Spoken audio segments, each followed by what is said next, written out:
Why, hello, everybody. Happy Sunday. You know what that means? It's time to start Dishin Days, where we serve up a full dish of this week's episodes of NBC's #1 award-winning hit soap opera, Days of Our Lives. I am still your host, Tony Moore, and I'm joined by some gaggle of gals. We have uh, a an angel in disguise. That's you, Araceli. Oh, that's me? Yeah, because you're dressed in white. I was trying to find something, or I could have just said angelic, but it's you. Go ahead. What is my color? Hi, everybody. I'm Araceli. Happy Sunday. Thank you for joining us. And the bitch is back. My chocolate twin and former co-host of Days of Our Lives. You also know him for all of the dramas that he gives on JLJ Media. Who you be? I'm back, bitches. It's me, James Lott Jr. I'm not an angel in disguise. She was. I used to love that song. I'm not that, but I must be an angel, like Madonna said back in the '80s. Thank You're the devil in a blue dress. you. That you can say that again. You can say that again. That's right. I'm happy to be here. I'm so happy to be here. 7 years ago, I joined this show. 7 years ago next month, and so I'm happy to be back for this. Well, I'm glad you stood the test of time, James, because there were some times where it was a little touch and go. Oh, yes, we have a long history. One day, one of us will write a book. One day, it will most likely be you. And you can find all James Lott Juniors where James Lott Juniors are sold. That's right. And of course, you guys can follow us on all social media platforms. We are Dishin Days Show on Facebook, Dishin Days on Instagram, and _Dishin Days on the Twitter. The @ is currently enjoying a ray of sunshine here in Los Angeles. Oh yeah. Blue skies. And of course, make sure you subscribe to our YouTube channel. Hopefully you're watching us live, so go ahead and click that subscribe button and also click the bell so that way you know exactly when and always when we're going live. And make sure you buy merch. That's right. James Lott Jr. is currently modeling one of our Dishin Days shirts. It's all big and wonderful, and you can support Dishin Days. Oh, I was talking about the shirt. Oh, okay. I was like, what's going on there? I was like, okay, what's going on there? Oh, not you. Okay, I was there. The shade has already started. Listen, Shady Sunday.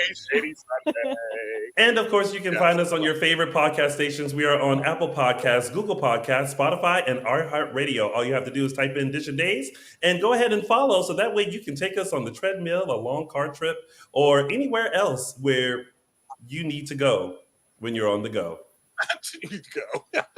And of course, don't forget to get your full soap opera fix over at JLJ Media on YouTube. You can find all sorts of audio dramas, including recaps of General Hospital, Bold and the Beautiful, and Young and the Restless, all hosted by my chocolate twin, James Lott Jr. And if I keep talking, then that means he won't bump in with more stuff, because I'm sure he's going to tell you all his stuff later. Well, no, actually, you're on my show. Oh, that's right. I don't say thank you to Tony and the gang who always support our shows. Thank you. We're all part of the same family. So follow them, follow us. Your whole soap fix. We have your whole day covered from 10 o'clock in the morning to now. That's what we do, and so that's why I'm on here, because we support each other. So thank you. Yes, we do. Thank you. Now, back to me. It's about me. All about me. Exactly. Also, you guys, make sure you stay tuned, because guess what? We found her. Linsey Godfrey, Sarah Horton will be joining us later on to discuss all the stunts and shows and shenanigans that are coming up and going on in Salem. So make sure you stick around for that. Always very excited to have Linsey on. To be honest, I always wonder what she's going to wear, because I think the first time she came on, she was like, it's Dishin Days, so I felt like I had to dress. So, and so she had this big poofy like pink thing on that she later took a picture of. And so I'm always wondering what she's going to pop in with. So make sure you stay tuned.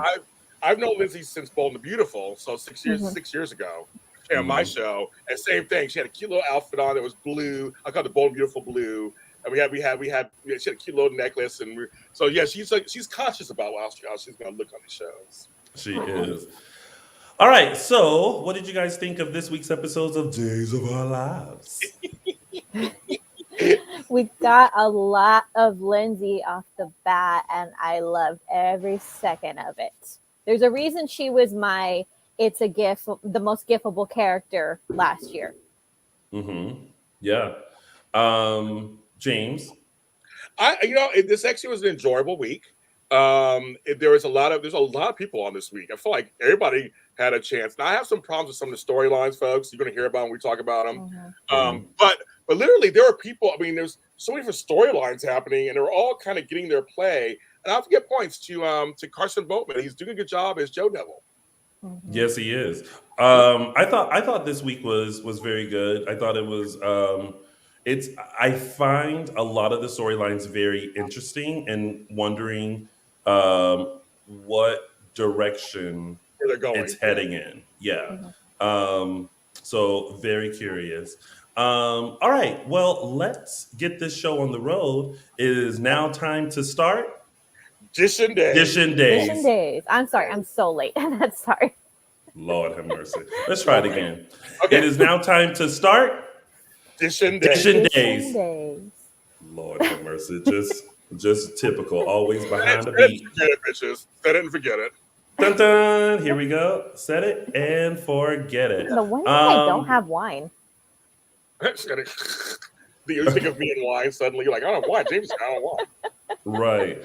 All right. So let's kick things off with the. Oh, I'm sorry. Before we kick things off, I meant to mention this as well. As you guys know, Michael Mattis took to Twitter and explained why he will not be with us for a little time. He's having some personal things going on. So he is going to take a slight hiatus. He is always welcome back whenever life fixes itself and the dust settles. So sending good vibes out to Michael Mattis. Also, Justin Hareld had a death in the family and had to travel back east to take care of that. So we're sending him good vibes as well. And so we are still here to bring you what happened this week on Days of Our Lives. So shout out to Justin and Michael if they are watching or tuning in later. Thank you, James Lott Jr., for coming to fill in. And now on with the show. We are going to start with the Abigail, Xander, Gwen, Kristen, Ava, Sarah, Maggie, Kate, and Brady storyline. A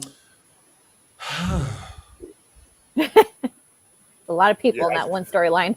It's a lot to digest. I mean,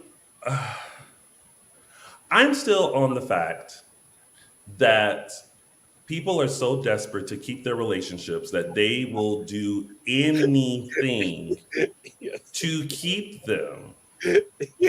Anything to keep them. If something is worth having, it'll stay where it is. If it shall leave, let it go. Because it's not meant for you. Gwen.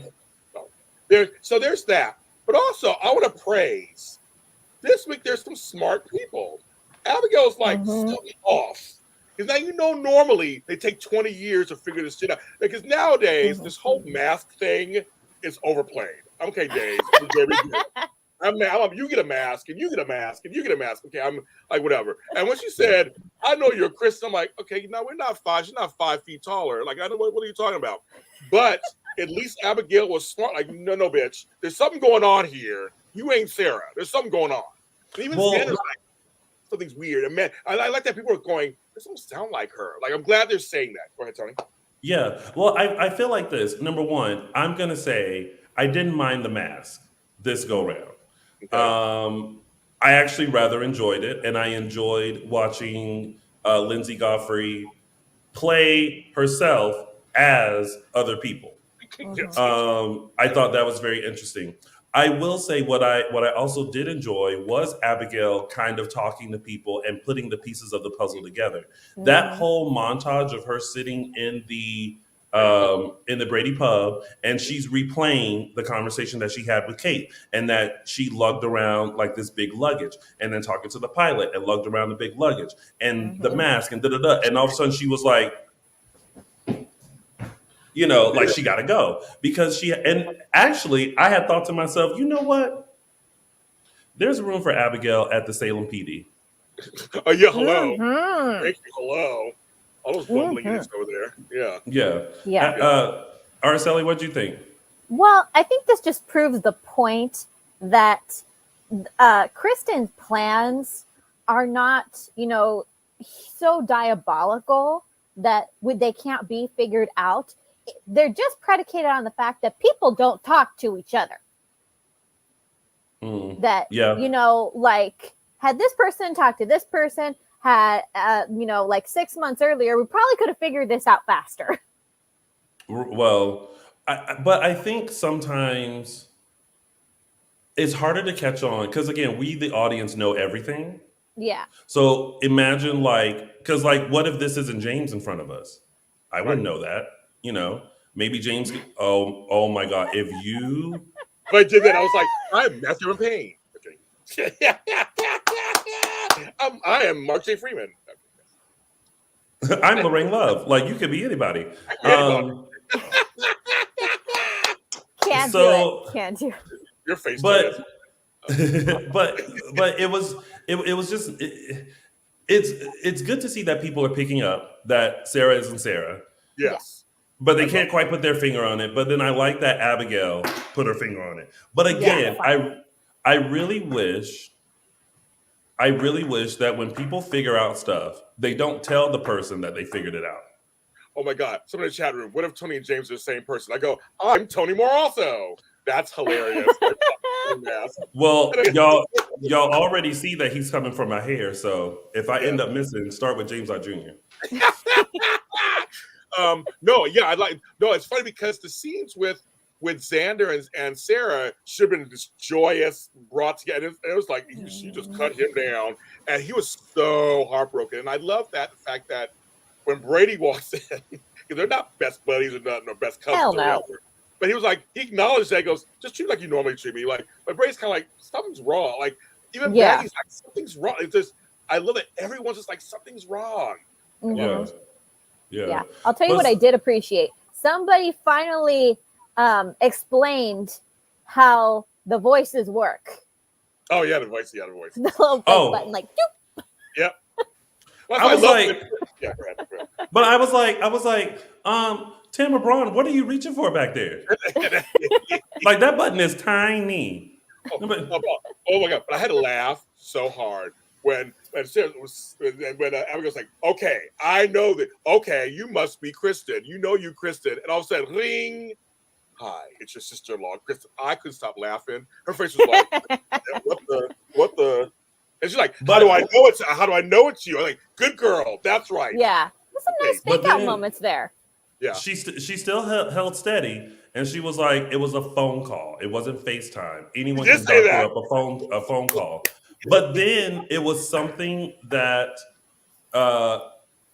Sarah said that made her go, "Oh, this isn't Kristen. It's you, Gwen." And I'm sitting there like, she got you, Gwen. I'm like, and the whole time I was like, Abigail, reach on down that neck. Snatch that mask. Reach on down that neck. Snatch that mask.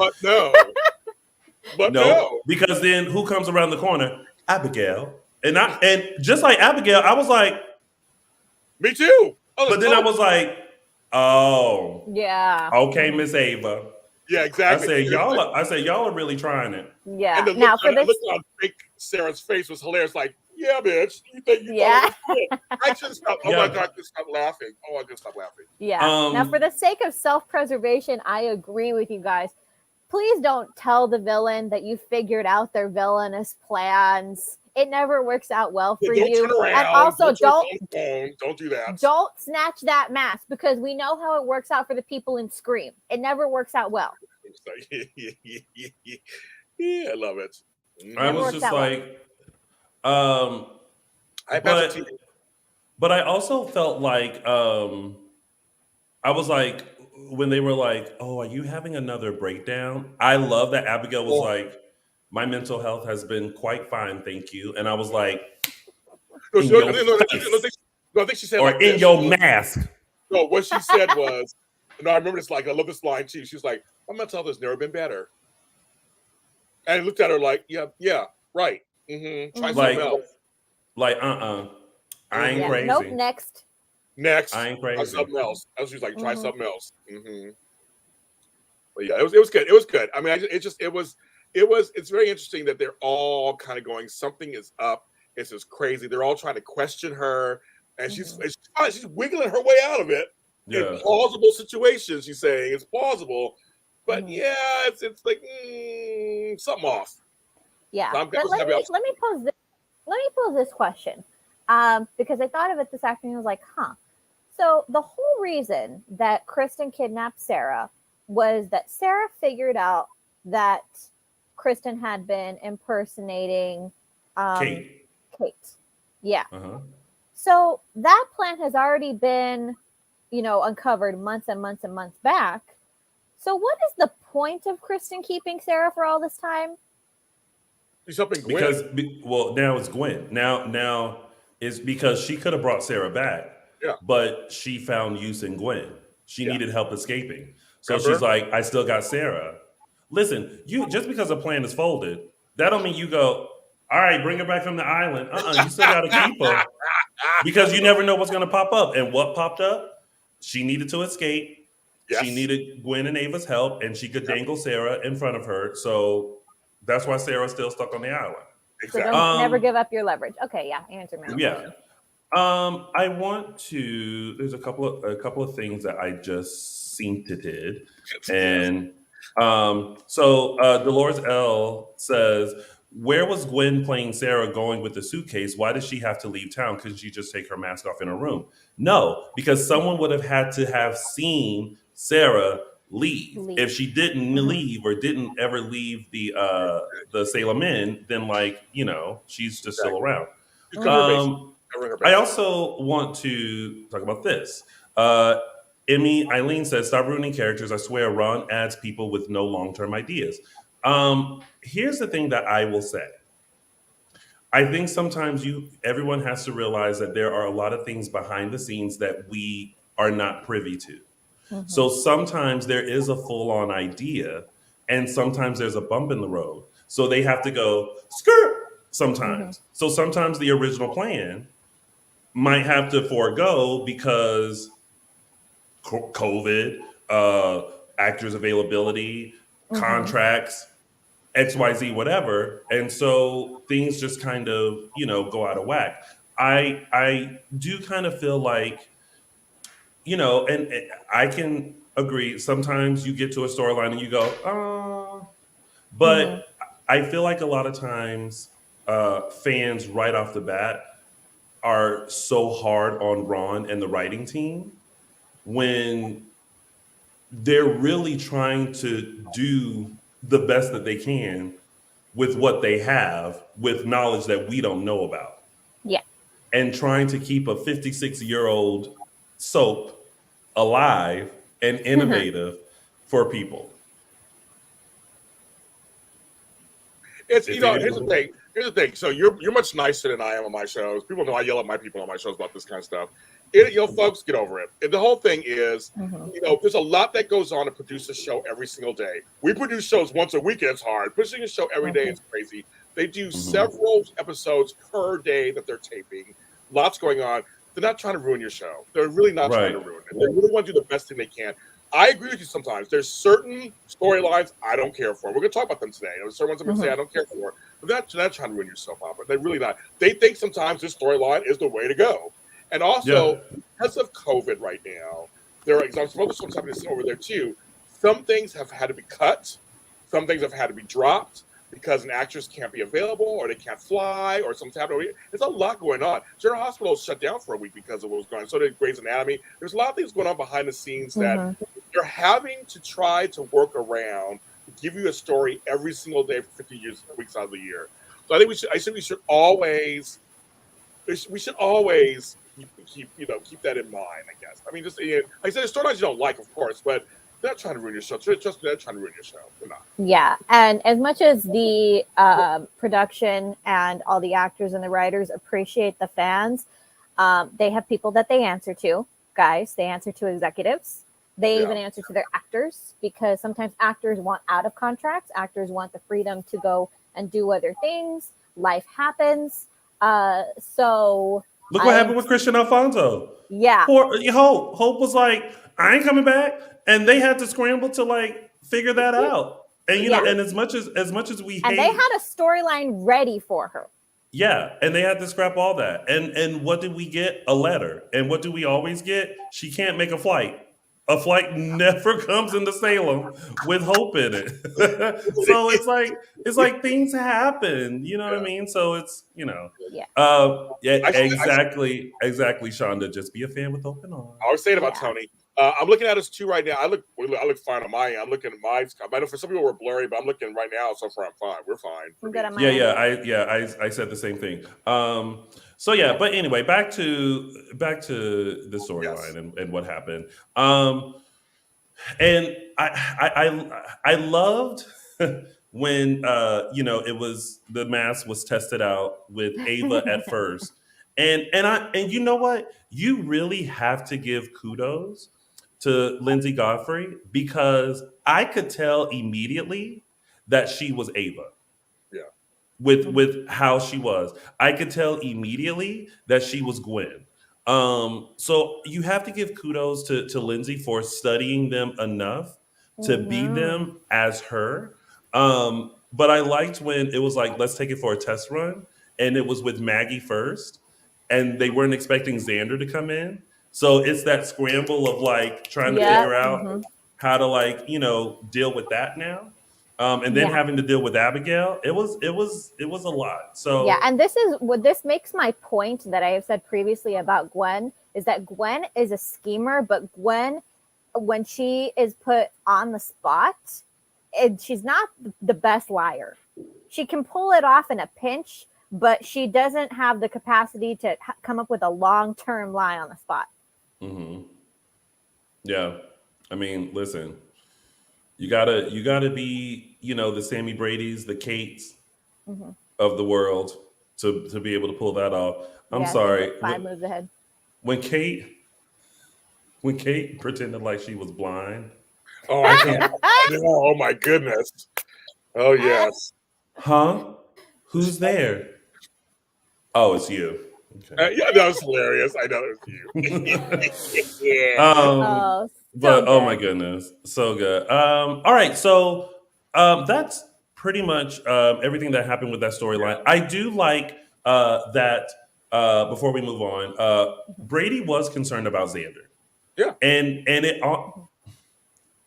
I have such a soft spot for Xander. When he told Brady, can you just act like you normally act like with me, and like, call me names and just like pretend I'm not here, and I was just like, and Brady kind of looked like concerned, like, oh man, this guy is really torn up and was there for him. I can't kick a puppy when he's down. Exactly. Mm-hmm. So I did like that moment. Yeah. All right. So that's it with that storyline. Let's move on to EJ, JoDevil, Chad, Abigail, Kate, Lucas, Bell, and Trask, the EJ trial. I have to say, I feel very bad that EJ's going down for something that he didn't do. I know everyone's like, good for him because he's a Demare. They always get away with stuff. I actually slightly like when they get away with stuff because I'm like, you did it again. But now I'm sitting here like, oh my gosh, like, oh, and what a mess JoDevil turning into EJ and kissing Abigail. That was bad. That was really bad. I tell you, this devil is having so much fun in Johnny. It is ridiculous.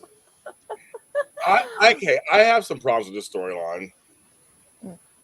I'm going to voice them. One, first of all, one thing I do like. Not a list. Yes, one. Count it down. One. Here we go. No, one thing I do love. Linda Trask, I love you. Me and Homegirl have a love affair online. We talk all the time online. Tina Wang, who plays Melinda, she's hilarious. I love when she's getting in her faces and stuff. Where was Sammy? I'm like, I just felt like there was a big piece missing that Sammy should have been there. Like, I just feel like there's a big piece missing. of this whole storyline. I'm like, it's about you. So why aren't you there? Like, it was just so weird to me that she was not there. I'm sure there's reasons why she wasn't there, but I just, for me, it took me out of it a little bit. I was kind of tired, but I did love when Melinda was like, let's bring up the other time you kidnapped and chloroform Sammy. I forgot about that. I didn't forget about that. I mean, all of us soap fans, we ain't dumb. We know what's going on. And that's so great about the soap because they have so much history they can draw from. Because remember the other trial, when Sammy was on trial, they were just digging stuff up. They're just like, they're in the archives, just digging it up. But like EJ, they're like, is this kind of relationship you like to have with your woman? It's like you just always kidnapping each other, like it's so volatile. I love that. That's a great use of, as a historian, great use of history. Yeah. It made a lot of sense. And I thought but that was reaching way back from like, she was pregnant with Johnny and Allie.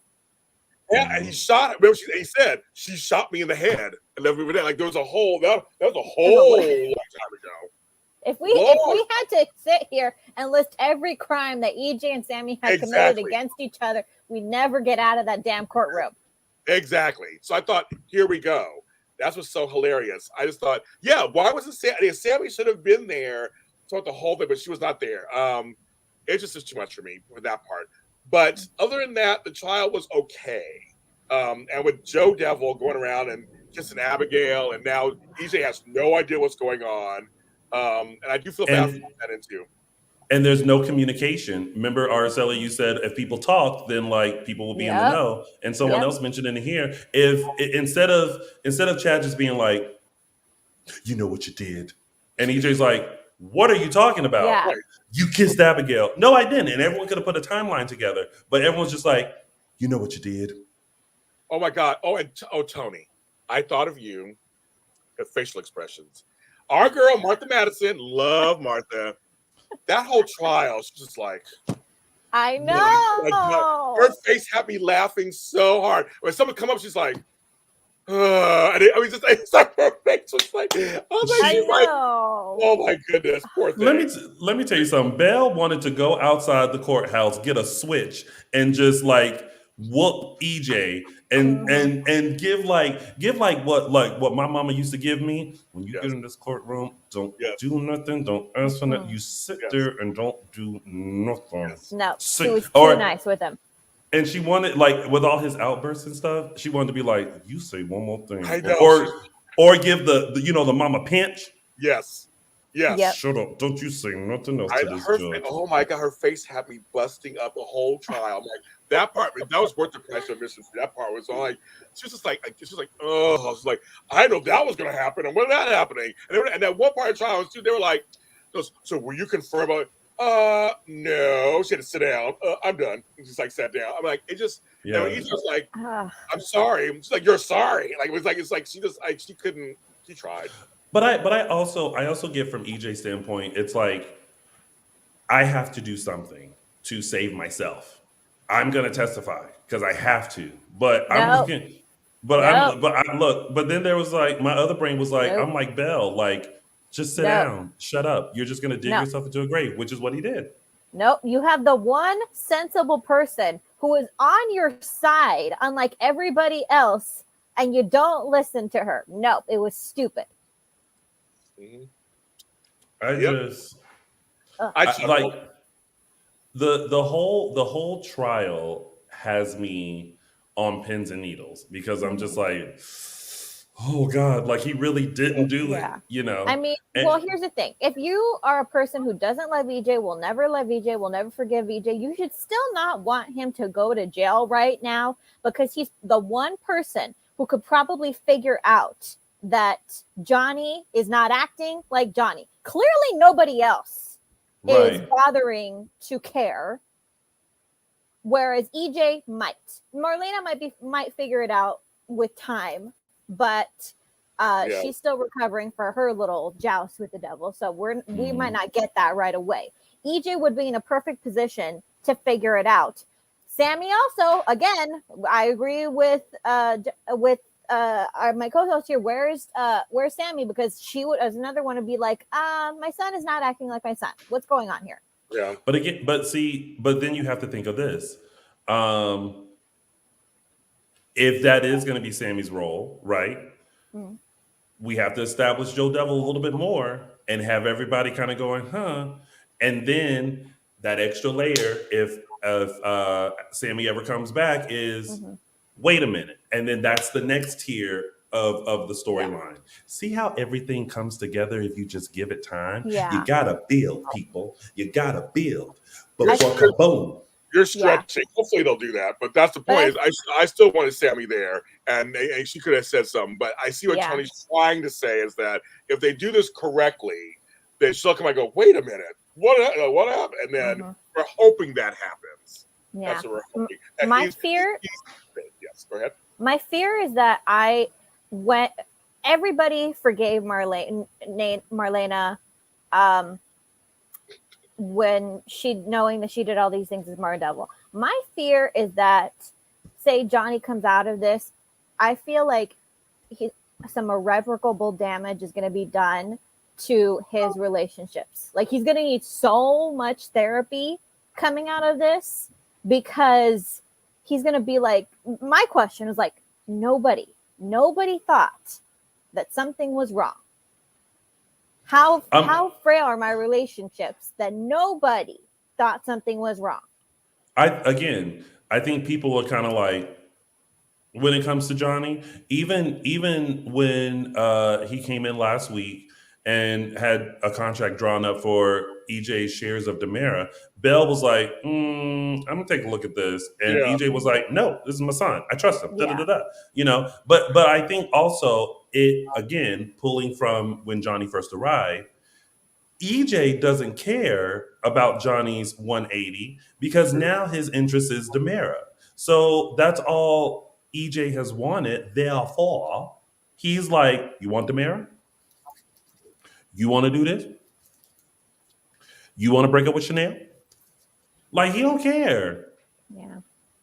You know, and then he has the trial, so there's a lot.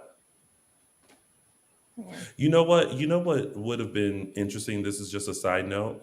If, and may he continue to rest in peace, but if they then tried to act like the devil was Stefano. That'd be funny. Yeah, that'd be kind of funny. Yeah. Stefano reincarnated.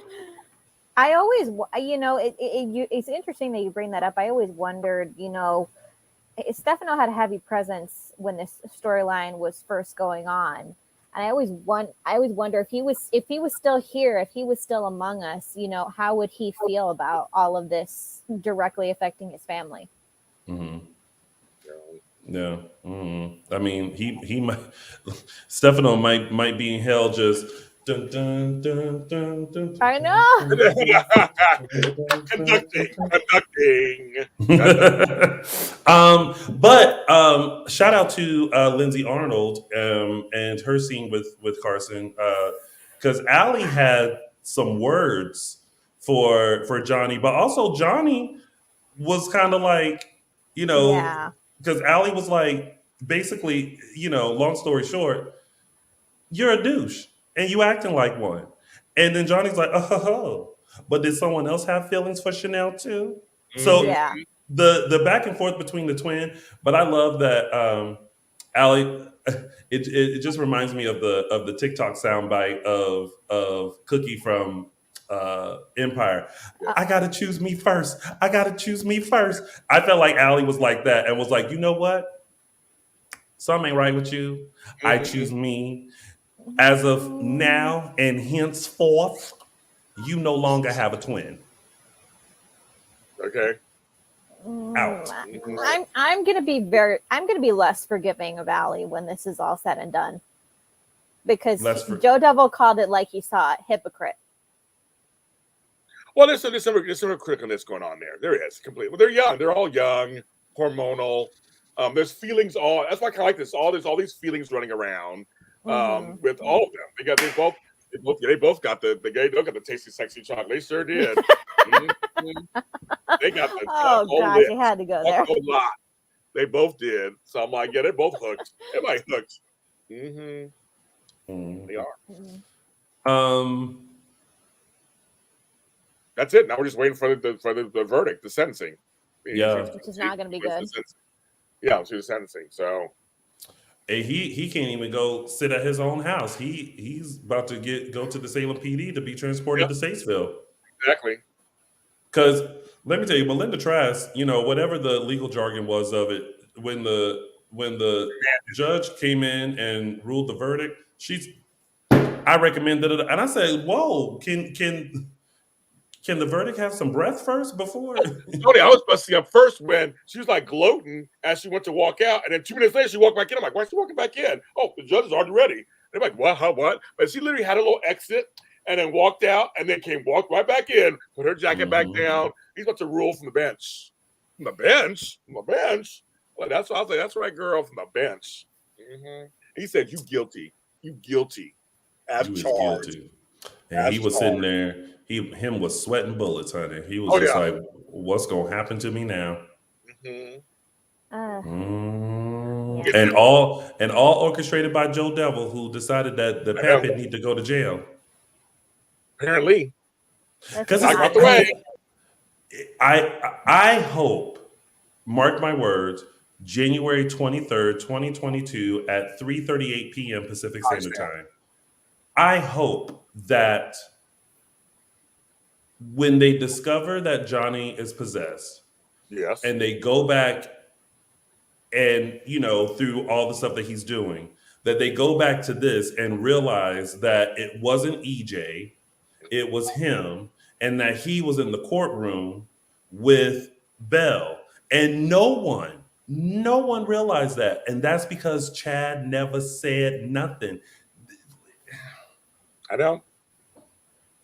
People need to start talking to each other. This is ridiculous. You would think after 56 years, people would know to start talking to each other in Salem to really get down to the bottom of stuff. You think? Oh, I would also like to take this moment to let you all know that I will be starting fencing classes because if I can train with Johnny. Mm-hmm. Take that. When him had took off the fencing jacket, and he was just having a cocktail and stuff all around the house with no shirt on, I said, "That is not where I thought this conversation was going." I was like, "All right, Carson, I know you're young, but you working out, obviously." I was like, "Okay, I see a few abs. I count a few abs. Okay." I was like, "All right." He was a little sweaty, a little pissy. I was like, "Okay, I can use that on my daytime TV." Well, you can find anything in LA, so. People are so silly. They're like, "Congratulations, Tony." Fencing. Okay, Manny. I know Manny. He's like, I say I'm not usually into that guy type, but he looked good. I was like, he looked good.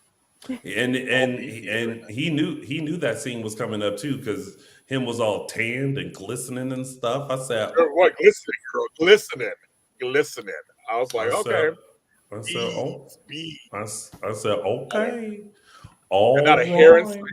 No hair. What's the narrative? There's no hair or nothing. Just some Nair. You know what Nair was. Mm-hmm. Yeah, he did. Yes, he did. Hey, that was not the chest I was paying attention to. No offense to Carson, but there was a particular opening scene with Paul this week, and I was like, that's another one, girl. Another one. He got body for days too. I'm like, Listen, when the episode opened and both him and Gwen went, whew, I was like, me too. Me too. Exactly. I know. I was like, whew, all righty. I was like, I'm tired too. I mean, hello, thank you. I'm like, I'd be tired also with those two together. Mm-hmm. Yes. Okay. MK Fitz said, "Move over, Tony Pettis. We got Tony Boatman on our hands." Yeah, that's right. Mm-hmm. I can't. That's a married man. He's a married man. But okay, now that we have all, you know what, that might have to be a potential segment, the thirst trap of. Okay, I know. I'm like, because on my other shows, we always thought we called it the vortex. I see why she got into the vortex, because all of a sudden these men take these shirts off, and you're just like we counted one had 8 abs. There was more than 6, and one on Bone Beautiful. Like, yeah, Lord St. Vincent got 8 abs. I'm like, Listen, what's going on there? So we talk about it all the time. During those scenes, we all catch stupid. We're like, oh my God, what? Exactly. Mm-hmm. Love in the afternoon. Afternoon delight. I love it. I love it. All right, so let's. Oh gosh. Let's move on to Ava, Rafe, Duke. Oh my God! Nicole. Yes. I was waiting for that. So can we just So can we just talk about the dreams that everybody had? Yes, loved it. So they were all ridiculous. Of course, yeah. We'll start with the most ridiculous one, which is Ava and life-size Duke. Okay, which passion? Okay, I want to know which passions writer came up with that. Because I know it was one of you. Well, James E. Riley was the Passions and Days of Our Lives writer, so he was the main one. Yeah. Or was it Gallon? Was it Gallon's idea? I want to know who came up with this. You mean Galen? It was somebody from that show. I gotta tell you the best lines. Let's see how you look stuffed. And it was like, I'm gonna cut your head off. And it was doing this sort of thing. I tweeted this out because it was just so, I wasn't expecting this at all. Because I knew they were dreams. They're all dreams. You can tell they're all dreams. Whatever. Yeah. But he walked in, I'm like, a life-size Duke Bear. I was howling. But the dialogue was hilarious. He said, let's see how you look stuffed, bitch. I couldn't stop laughing. I couldn't stop laughing. Baby. Exactly, it's a Beanie Baby. I was like, I love that. I was like, oh my God, I love that. Oh my God. Oh my God. You know what I think? Hilarious. I think at this point, we here at Dishin Days need to add Duke the Bear to our collection. We already have the white elephant. Oh, hell no. I now think we need to add Duke the Bear. So if anyone from Days is watching, or if any fan knows where to get the replica of Duke the Bear, I think that might be a worthy purchase to have. And if I ever met Tamara Braun or see Galen or Ari again, I will insist that they sign it. So we're wanting the whole version, not the decapitated one, right? No, the whole one. Yes. Okay. Yes. No elephant. Yeah, no, trust me. I was here for the elephant. I was a co-host for the elephant years. Oh my gosh, Candace Mack. Yes, Duke the Bear. Wait, a Duke the Bear T-shirt. I would love one. I would wear it. I would totally wear it. I mean, I love Build-A-Bear. Don't get me wrong, guys. But my feelings are the same. Duke had to go. I was cheering when Ava cut his head off. And I am the last person who would ever, like, I still have, like, my toys from when I was a baby. Like, no one's getting rid of them. So I was the last person you'd think to do that. But damn, that bear pissed me off. Oh, my God. Marlon Wallace is like, as a gay man, I like bears. Oh, that's a different kind of bear, Marlon. Definitely a different kind of bear. Yes, that's enough. We understand, though. Yes. I wouldn't mind getting attacked by all the gay men in the chat rooms, turning it into something else. I'm gonna get attacked by a bear. Little story, kids. I'm a bear, basically. That's who I am in that world, but that's a little story. Yes. You're a daddy. I'm that too. I'm a granddaddy, basically, in that world too. Do you see the release of stress? Yeah, it was hilarious, and all the dreams they all meant something, obviously, and so so there was that one, and then there was Nicole having a dream about having sex with Rafe again. Yes.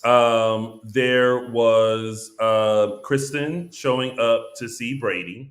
Yes. Which, side note, I don't know what they did. I like Stacey Hyduke's hair. Okay, it looks fine. Like, it seemed longer. Like, it's almost like they maybe tried to match match it to Eileen's Oh, because okay. we've seen Eileen. But I was like, Stacey always looks great, but I was like, Yeah. okay, girl. No, I know. No, see, talk about chests, talk about breasts. I was gonna say. Breasts. They look really good. But she was like, I was gonna like, say, I don't think like, people were looking at her hair in that. No, scene. they were either. I wasn't. I was looking at her hair. I look at her breasts. Good. And that red dress, I was like, that's right, bitch. Do it, girl. Do yeah. it. Good. Mhm. And then Steve and Kayla. Oh yes. No. Forgive me, Father. I have sinned. Nope. I was howling. Oh my God. Oh, Araceli's Catholic tendencies are coming out. Tell them, Araceli, what's going on? Nope. The Catholic girl in me will not go there. Nope.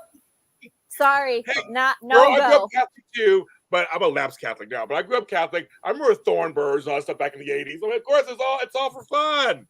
Yeah, there's a line. You know, I'm willing to dabble in a lot, but there's a line.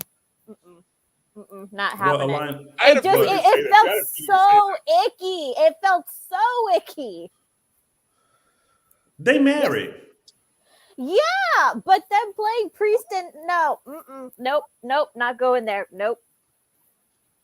I mean, listen, a little role play is okay. Yeah, I agree. The role play is okay. I'm just not going in that direction. I think some folks are big. Actually, agree with ourselves. Some people don't like it. I thought it was hilarious. I thought it was kind of funny. Also, giving these two older characters something funny to play with. That they're still, and actually, I love that Sweetness is on his phone. That part, I was like, yeah. That I like.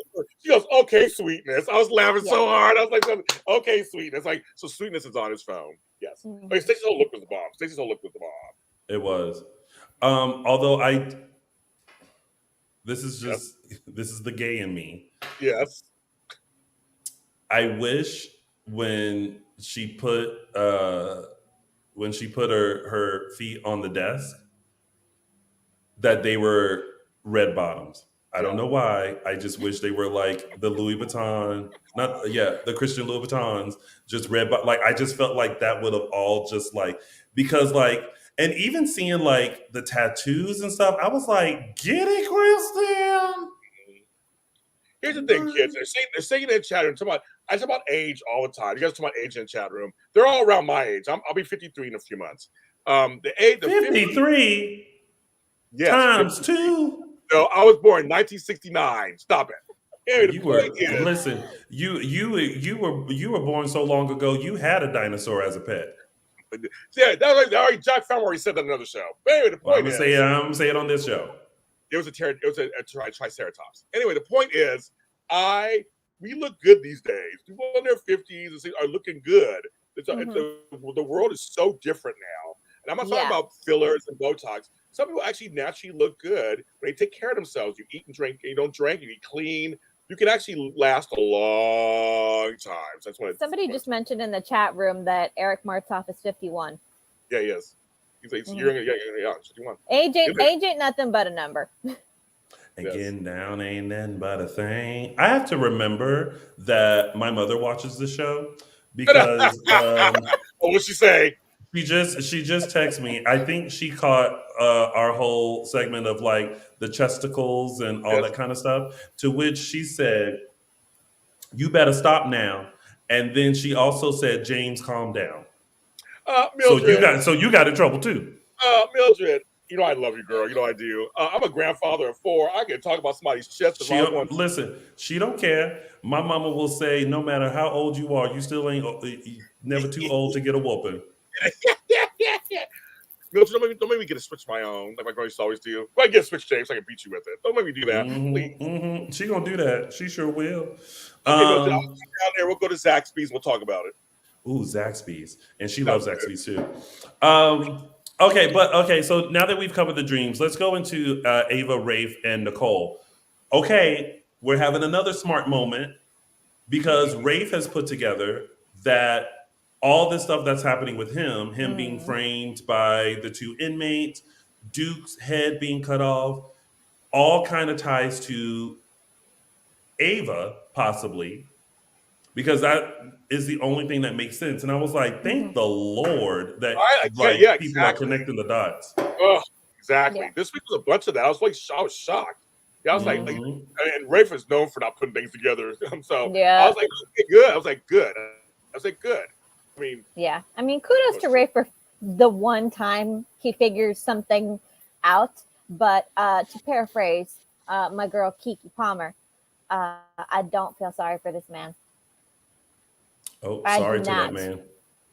Yeah. Yeah. Well, okay, listen, and Nope. look, I get that. Like, if you truly have feelings for Nicole, then have feelings for Nicole. Stop bouncing back and forth between Ava because obviously, I don't think there's anything really there. With Ava and Rafe, I don't see it now. I just see like two people who are just moving forward, I agree. and then that Mm-mm. whole and why haven't they picked up that yeah, she knows something because when she walked in that office it was like, oh, the both of you really. In her mind she was like, of course he would be here, Yep. but she was just like, oh great, now I don't have to hunt both of you down. Mm-hmm. We're all having dinner, we're gonna have I wanted her to just go, you know what, cut the bullshit. I know you two No, had sex on that desk. I want revenge Ava. I so want revenge Ava because it's just I'm over it. I'm over Rafe and Nicole pretending that everything is fine. I'm really over Rafe. Period. Me too. Um, Me too. yeah. I'll cut Nicole a little slack because she's had a hell of a year. And I think had she been given the opportunity, to be honest, I think she would have. But no, just no. I want revenge Ava. Yeah. Well, bring it you're on. getting Bring it her. on. Yeah, bring it on. I have a question for you guys. Where was Nicole going with that conference table? Yeah, I don't know. Yeah, I don't know. I don't know. Did y'all see how big that conference table was? Do you see Yes. how small the basic black door is? So Yeah. where was she going? I saw that too. Yeah. I don't know. Good question. Yeah, we're on the same page. This is the second week where I've had questions about something. Like last week, where was Paulina's shoes? On our feet. This week, where was Nicole going with that conference table? Somewhere. Oh my God, she slept with 4 guys in 6 months. She's fine. She's doing way better than I am. Yeah.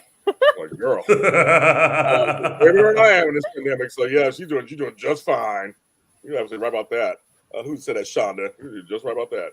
It would fit out there. And then that door's too narrow. Yeah. The shoes Right. again. Shoes again. Yeah.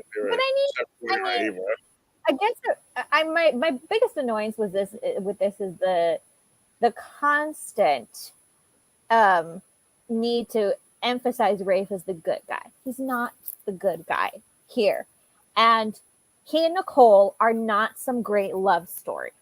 They're not. They're not. This is when this is all said and done. They are not going to be a romance for the ages.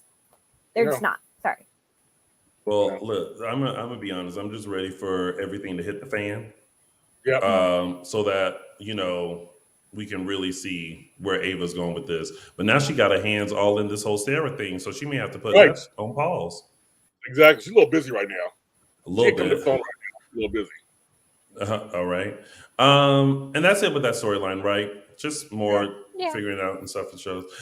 Before we go into tidbits, everybody, just a quick reminder. Please make sure you follow us on all social media platforms. We're Dishin Days Show on Facebook, Dishin Days on Instagram, and _Dishin Days on the Twitter. Also, make sure you subscribe to our YouTube channel, which is Dishin Days. And also, take a listen to us on your favorite podcast station. We're on Apple Podcasts, Google Podcasts, Spotify, and iHeartRadio. And of course, buy that merch. Buy our merch. Buy it. I bought this. I bought it. You sure did. You know what? I think I now understand some other merch that could happen after this conversation. Oh boy. I may do a shirt that says Paulina Shoes, and it has a picture of high heels. Cute. Oh, what if there was a shirt that said that it was like the picture of an island, and it said Musalam or whatever that island was called. There it is. Yeah. Mm-hmm. Okay, I have to work on some stuff. Well, tell us your thoughts. We want to hear some stuff that you guys would buy. Maybe we'll create it. All right, so let's quickly go into Tidbit because our special guest Linsey Godfrey will be signing on very soon, and we are very anxious to talk to her. Lord. So, oh yes, and thank you so much, Jesse, for reminding Yes, people to hit like the like button. Oh, come on. I appreciate that. Come on, like it. Oh, I think people are calling for it, and then I'm not wearing it. This is I'll wear it. I'll totally wear it. I'll totally buy it and wear it. I love it. I love this all. All right. Tidbits. Let's start with Kristen, Steve, Kayla, and Mother Superior. No shade. I feel like there was no point. Yeah, I agree. In finding Kristen. Right. Yeah, because Steve figured out pretty quickly through that conversation that nobody knows what's going on. Kristen had no idea what Steve was talking about, and Steve had no idea what Kristen was talking about. Yeah, like, and Kristen thought he was there because of Sarah, and he's like, no, I'm here about Philip, and she's like, So I don't know. Now the bigger question is Steve dead? No. No, Only because, and I reference what Kristen said this week. If it's not in my own interest, I'm not going to do it. Yeah, right. She basically said it wouldn't be in her own interest to add a murder rap on top of other things. Exactly. But then why did she have the patch on? Now that tickled me. I mean, I laughed so hard. Oh my goodness. Fun. Next time she answered the phone, oh sweetness. Okay, I couldn't stop laughing. I just couldn't stop laughing. Hilarious. Yeah. Hilarious. I mean, she has her fun. Yeah. She has her fun. Kristen's always has fun. Always has fun. And thank the Lord that Kayla was able to recite that Bible verse, that Mother Superior. No, not the Lord. Thank Caroline Brady. Oh, right. Because she was who is a child of the Lord. You see how it always comes back to Jesus? I stand corrected. Because when Steve was like, oh, that song, blah, blah, blah. Oh, okay. Because Kayla was like, what? Huh? What? Huh? But yeah, she was able to pull that together. I was like, okay, girl. Yeah. Thank you, Caroline. Which I've already made my feelings known about the earlier dream sequence thing. Because all I could think of was Grandpa Sean in that scene. I was like, this is not what Sean and Caroline were talking about when they sent you all the catechism. Oh, Lord. She's catechism. She's like, okay, kids. She's like, that's not your Catholic name. No. Calling shady. Kristen wouldn't have known that verse. Kristen sure would have. Kristen took off that nun outfit and said, all right, let me get back to business because they all up in my business.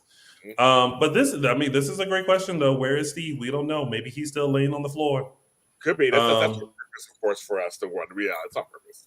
Yeah. So this storyline is just it's just interesting. Like I see how they kind of tried to connect Kristen, but I almost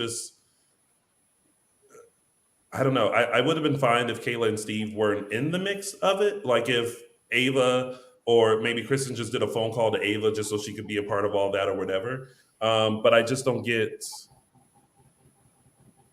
I don't know. Yeah, I don't know. So it's one of those ones that's like, okay, let me see where this goes because there's a reason. There's a reason. Yeah. I don't know. Yeah.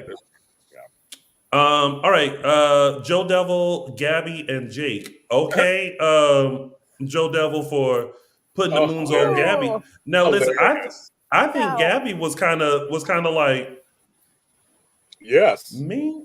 Nope. But Gabi was like, she kept thinking he was so much younger. So it's funny. She goes, you don't know to drink? She said later, I busted up. Like, you don't know to drink? I love the way Camila said it as Gabi was hilarious. But she babysat him. Yes, I'm saying she knows them as kids. So she's like, Jake, nothing to worry about. Like I think Gabi really was like, you have nothing to worry about. Like seriously, these are kids. But I'll tell you something. When they got together, I was like, Jake better start worrying because I'm kind of like, yeah. I'm curious to know, everyone watching and whoever's watching later, and you get to this part, I want to know your thoughts about Gabi and Johnny. Hot or not? What were we thinking with them? I mean, I thought it was interesting because sometimes you see people together for so long that when people get paired with someone else, you're like, oh, like there for a minute, I was like, me too, because I felt like that about EJ and Belle, like their dynamic. I was like, right, yeah, right. Look, I completely stand by what I said. Age is just a number, but not when she was your babysitter. Listen, nope. Hot. When you're over the age of 18, anything goes. That's like it's just again. I would never. Soaps they do this all the time. But see, I think what's funny is we know this is not really Johnny. This is the devil. Yeah. So she doesn't know this yet. We know it at home. It's not. This wouldn't be happening otherwise. But Gabi, I think, is a little disgusted by it. But Gabi. She kind of, I mean, the end of the episode, the one day, that kiss was a lot longer before she slapped. The second day, it was like, so I'm like, no, the first kiss was longer. Even though it was like a fake kiss. They didn't kiss like for real. I can tell. Oh yeah, because she went for the neck. Yeah, she went for the neck. So I was like, okay. But I love that. I love Gabi and Jake trying to work together and work their way up the ladder. I love it so much. They're such a great little duo because they're like the outsiders. And and Camila's been saying this, and I will say this also. Camila literally is a lead actress on a show that doesn't really give her enough credit, I think, sometimes. They've been in all these storylines, they throw her in a situation. She's Latina. We don't have any other lead actress Latinas on any other show, on any of the 4 soaps or others. Thank you. And so I think she needs more. She needs more attention. It's something I don't get. That she gets a lot of flack, but she really is. They throw her in every situation, and she totally works it out every single time. Every single time. Yeah. She's hot. Kevin just reminded me of all the questions that Johnny was asking. Like, you guys could be in an open relationship. I'm like, Johnny, if you don't get out of this man's business. I mean, this woman's business. We try to forget about him and the family. Just kidding, So he had me laughing. He's had a good old time with his dating her. Like, but again, he was standing with his chest all out. I'm like, yeah. Yeah. And then, the homegirl walked in, was like, you two. I started laughing. Oh, that's when Allie walked in and caught it. Yeah, that's kind of funny. Anyway, yes. Oh, but my favorite. Before Gabi left, Allie, I appreciate if you didn't say anything about this to Jake. Don't worry, you and Jake are on my last thing on my list of priorities. Yeah, like Allie basically looked at her and said, "Bitch, ain't nobody worried about you and Jake." Yeah, thank you. Yeah, like no time for you, girl. Like, I got bigger things to fry. Yeah, exactly. All right, so there's that. Paulina, Chanel, Allie. I appreciate the fact that Paulina wants to have an open conversation with Chanel about what happened, and in a way that she's like, you can tell me anything, you can be honest. And when she kept trying to duck and dodge, Paulina was just like, but baby, I saw you. Oh, she said, yeah. Like, oh my goodness, I saw you. Yeah. Now what? And not I saw you too. I saw you too. Yeah, and I love that she. Well, first of all, I love that she was just going into this being like this. I'm just trying to take care of you. I'm not trying to accuse you. I'm not trying to do anything. I'm just trying to take care of you because you've been through a lot. But also, I love the part when she said, "Girl, don't be getting in grown folks' business." Oh, yeah. My relationship is none of your business, but you're my child, so your relationships are always my business. Because that's how it is.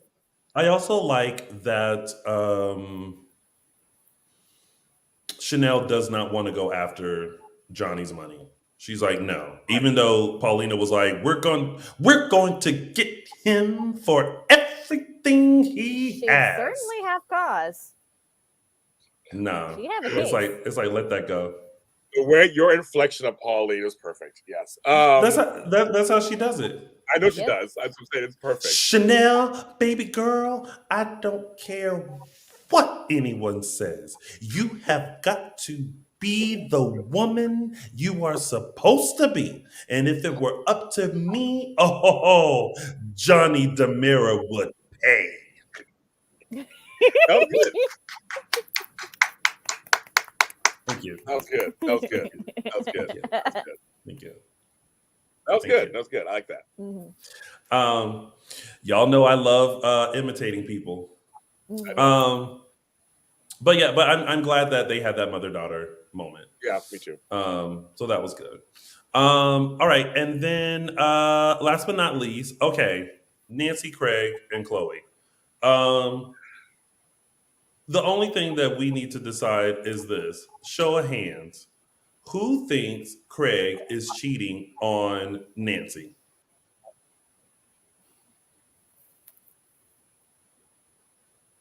Okay.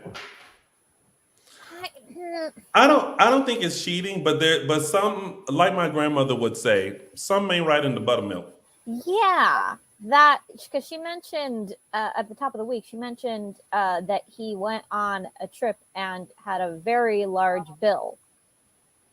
Yeah, but that could be easily explained for other things. There's something. There's something. First of all, if you're taking other doctors out, y'all got money. You're not going down the street to Outback or to the Olive Garden. Yeah. You going to the steakhouse. Yeah, that's look, gonna be unless a couple hundred. You have like Jay-Z money where you own the restaurant or something like that, y'all gotta split the bill. Not y'all trying to say. I'm not even gonna say that. I see what y'all are saying. I'm not gonna say anything, but we'll see where that is going. But I mean, that was a thought. Yeah, and I seen a spoiler too, so I think that's where it's going. Well, we shall see about that. I'm happy to see my girl Patricia Darwell back on TV. Her hair is crazy. Yeah, that's but it's crazy. Yeah, so I'm just so happy that Chloe has a storyline that doesn't involve her being the object of two men who don't deserve her. Yeah, I agree. Yeah, I love Patricia. So anything any whether it's Bold and Beautiful or this show, I'll take her wherever I can get her. So she's always entertaining. But yeah, it's a wig, folks. It's not her hair. Y'all so hateful. Somebody said dusty wig. Y'all so hateful. Oh, they don't like wigs. They don't like wigs on TV. Apparently, now, Manny, I noticed this too when Craig hugged Chloe. You know that classic soap face, like. Yep. I got a secret. My baby's got a secret. They got a secret. That's hilarious. Okay. All right. And so that was your week of days. And it's now time for our favorite part of the show, which are our segments. And we're going to start with mine, which is Tony's official 3 Snaps Award. Oh, snap. All right. Oh, well, you participated. So listen, I have to give kudos to the most hardworking thing on the show this week. And that was the Sarah mask. When I tell you that thing was working this week, had a lot of dialogue, had a lot of actresses to bounce around in. That Sarah mask put in work this week. So for that, Sarah's mask gets Tony's official 3 Snaps Award. Oh snap! Oh snap!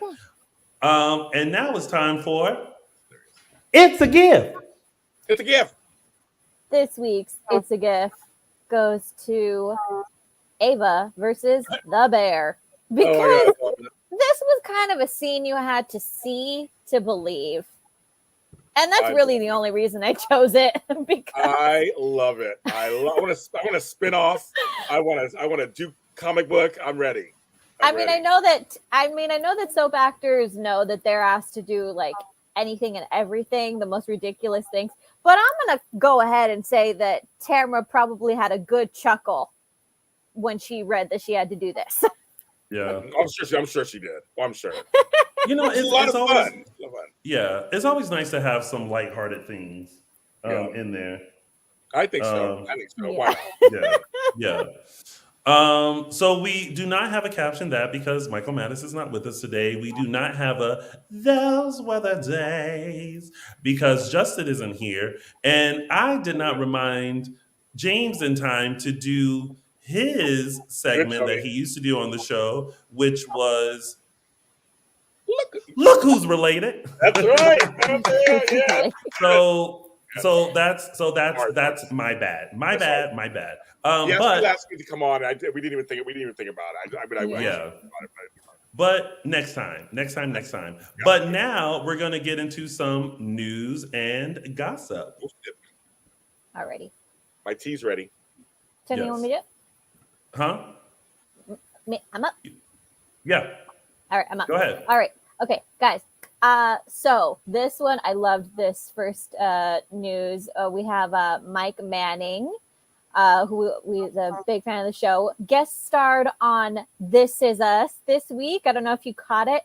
And pun intended, he is the new Manny on the show. So if you didn't know, Justin Hartley, who from Passions and Young the Restless, who has been on This Is Us for the last few years, in the pilot episode, he famously played a character called the Manny on his fake sitcom. And they're rebooting the show, and now Mike Manning is the new Manny, pun intended. And I think he did a little teaser for us because he said, having fun on This Is Us so far. So he's probably going to be popping up in more episodes. Stay tuned for that. Love it.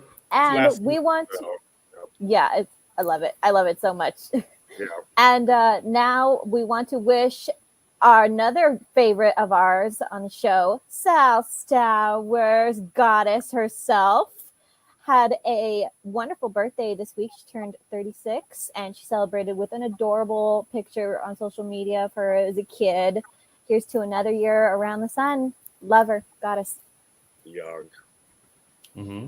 And we have some alum news here. Congratulations are in order to Matt Cedeno, who played Brandon on Days of Our Lives. He has joined the cast of ABC's newest drama, Promised Land. He will be playing a labor attorney by the name of Tomas Gutierrez, and the series premieres January 24th, tomorrow. So you go on, Spanish. You go on, girl. Espanol. Okay. That's right. Yes.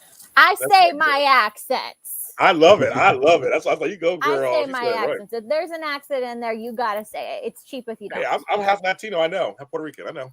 I love it. I love it. But I'm just gonna watch the show. I'm gonna DVR it and see if it's any good. I'm gonna watch the pilot and see if it's any good. Guys, support good. Latino shows. I'm gonna plug a little bit here. Support Latino shows. They keep canceling our shows, and I'm really pissed off about that. I know those got canceled. I'm so upset. That's another story. Yeah. And then, of course, a reminder, we have upcoming Spectrum Celebrity events. We have the virtual Zoom event next Saturday, January 29th, with Carson Boatman and Raven Bowens. Hosted by me. Catch that. Hosted by Tony. And then we have another one coming up with Christopher Sean on Saturday, February 5th. There's still time to get tickets to the Thirst Trap that is obviously on your screen. And you can talk to him and go to spectrumcelebrityevents.com for more details and to get tickets. And we're still plugging our event, our Spectrum Celebrity Events / Dishin Days weekend that we have coming up. It's our Salem Proud meet and greet on Saturday, March 5th. And then our Dishin Days Septennial dinner that night. And then the next day, we have Dishin Days Live. We're going live in front of a studio audience in Burbank.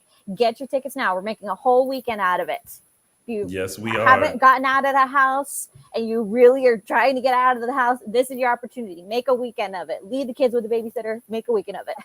Yes. And for all details, go to spectrumcelebrityevents.com. We will show you what is coming up later this week on Days of Our Lives. But now it is our honor and privilege to introduce our special guest. We found her. She's here. We loved seeing her back this week.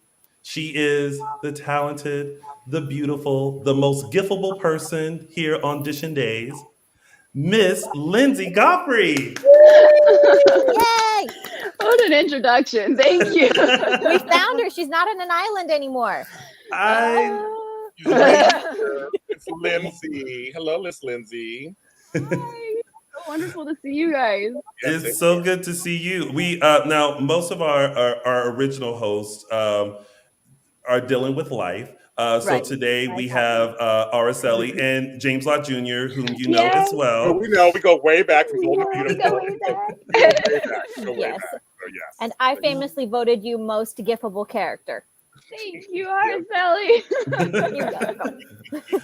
Linsey, we are so excited to see you back to see some form of Sarah back Yes. in Salem. But before we get into all of that, catch us up. Like we got a chance to talk to you during the quarantine to kind of check in with you and see how you were. You were so nice to send in an acceptance of your most giftable award. But what else have you been up to? How are you doing? How's everything? We wish we could give you a hug, but we're giving you a virtual one right now. How are you? What's been up in your world? Kind of a lot of the same. I went back to Days right at the beginning of September.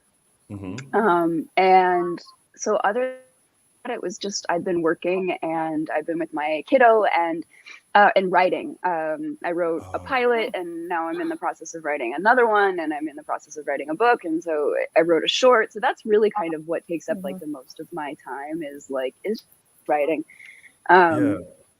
Yeah, I don't lead a very super exciting life. No, you're in a Yeah. you're in a creative space. So that sounds good. Perfect. That sounds great. And listen, if you ever need a talented black man for anything, you let me know. No, Miss Linsey, I actually want to ask you a question. I never asked you this question. All years I've known, I never asked you this question. Sure. You are an advocate for many things, for many real life things, and very open about that, which I love about you. Thank you. So then, how is it like, because you're not in real life, to come on a show where we have giant bears and Right. face masks of yourself? So how do you reconcile those two worlds for yourself? It was so funny, and I hope I don't get in trouble for saying this. I had this conversation with someone at work once, and they were kind of frustrated by something, and I was like, listen, the sooner that you accept the fact that we are on a sci-fi show, the sooner you'll stop making yourself insane. Yeah. And that's just the truth. Days is a soap opera, but we have all of these very sci-fi-esque things. And so I'm like, if you can, suspend your belief while you watch, True Blood or Game of Thrones or all of your favorite sci-fi fantasy shows, then just kind of a lot for this, a lot for face masks have, voice chips and apparently changes your body, and Yes. a lot for the devil possessing everyone in town. A lot for these things. You got to make the room, and you can't judge it, because if you do, you're gonna just fall flat. Just if you start judging the material and judging the logic, or start trying to source out the reasoning, you're like, just say it. And that makes it more of an acting challenge too, to be honest with you. If you just play what's given in front of you and play it believably, then that's kind of what knocks it out of the park, where you're like, man, I know she's crying about a double baby switch and somebody wearing a mask, and yes, there's a giant teddy bear over there, but boy, is she really making me feel some things. We on the show, well, I coined this phrase a long time ago, many years when we started the show, is you just have to be a fan with open arms. And you just receive everything that they're giving you and just go for the ride. Yes. matter is that all soaps have an element of sci-fi-esque stuff, right? The going into a car crash, one person coming out another, like, getting plastic surgery to look like someone. Like, there's all these old soap tropes, and if you loved them in the 60s, 70s, 80s, 90s, and the early 2000s, then you should love them now. Yeah, exactly. And the key to soaps is that there's always room for redemption, whereas we all hated that Game of Thrones ending. I know. I didn't hate the. I did hate the ending. That's our story, yes. Well, I mean, we were gonna hate every ending. We were gonna hate any ending for That's Game true. of Thrones because we were all mad it was ending. Let's just be honest. So That's true. Let's just say thank you for the House of Targaryen and have everything cross that it's magic. Yeah. Now, Linsey, how was it for you returning to Salem? Because all of a sudden, like, Sarah was gone once she found out that Kristen was portraying Kate and with the mask, and then next thing you know, she's dumped in a trunk and she's shipped off to we have no idea where. Right. But now, she's in some form. Well, you're back, but her form is back. But what was it like, getting the phone call and stepping back in, but realizing that you were going to have to play Sarah as Ava, then Sarah as Gwen, and then maybe back to Sarah as Sarah. A lot of back and forth. Yeah. When I got the call from Albert, I was so excited, and he was so excited, and it was really adorable. And it was like the most that we had ever really been like that, where we were both like, oh my God. I don't know if you've ever spoken to Albert Alar, but he doesn't do that.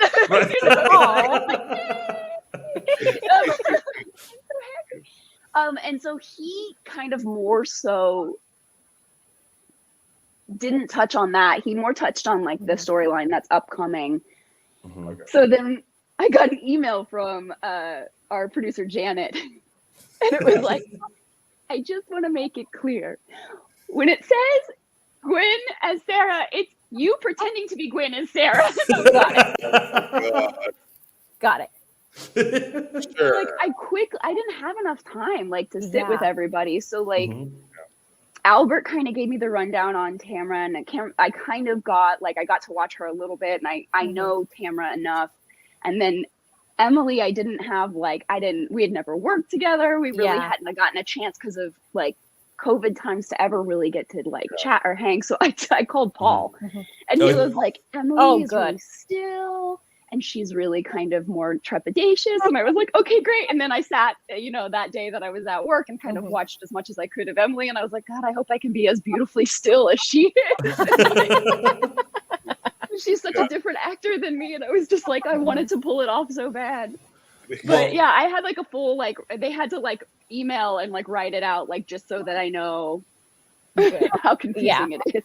Well, I have to say, you nailed it.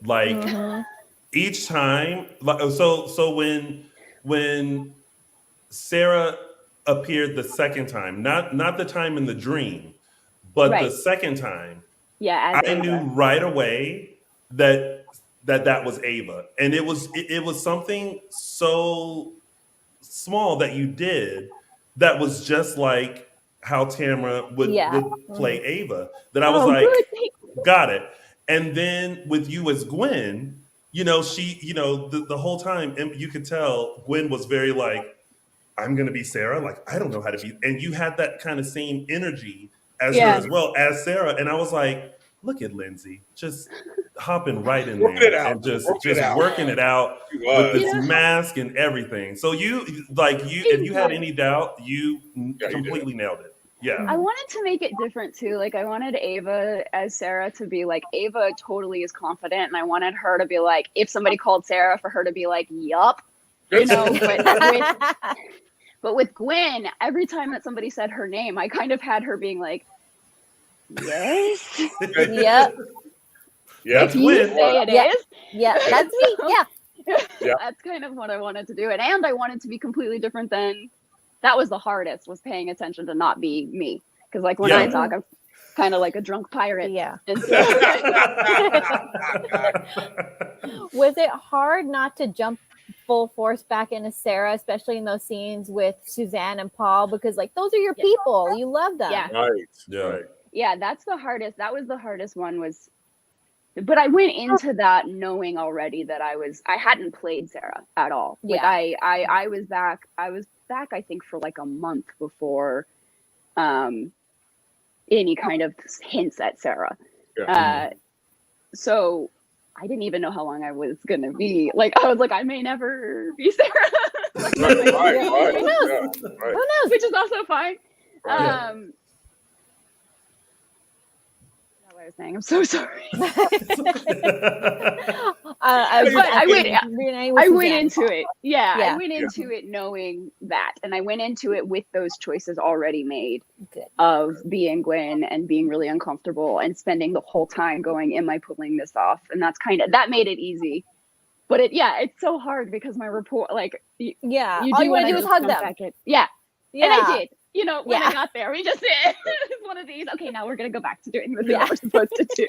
Well, Lindsay, I want to ask you because now you had time away from the show to see the Mhm. fandom of the Xander Sarah fandom. Yeah.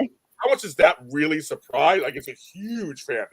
I think I'm always genuinely surprised when people are fans. I'm always like, really? Yes. So, I mean, it was such a lovely surprise, and it was such a comforting kind of support system, and I was so grateful to everybody because of how kind they were. And I also really appreciate like how much I think all of kind of Days fans do this, but I don't know because I can only say for the people that are Sarah fans, I really appreciate how much they were like really adamant about like, this is a safe space and we're only going to be nice and we're only going to say things. And so like, I appreciated that because I am a really terribly sensitive person. So if somebody came in, they were like, we're going to be nice here. And I like that. And I'm grateful to them for that because there's already so much going on in the world. Like we could all do with a little bit of nice to each other. Yes. Yeah. Well, that's just a Agreed. testament to your character and how much they love you playing her, and they love the connection that you not just Sarah and Xander have, but you and Paul. They see that chemistry resonates all over the screen. Yeah. Thanks. Yeah. And you brought out the character of Sarah brought out a different side of Xander, which was nice to see. And it was also just great to see the relationship that Sarah had with Maggie. And it was also great to see drunk Sarah.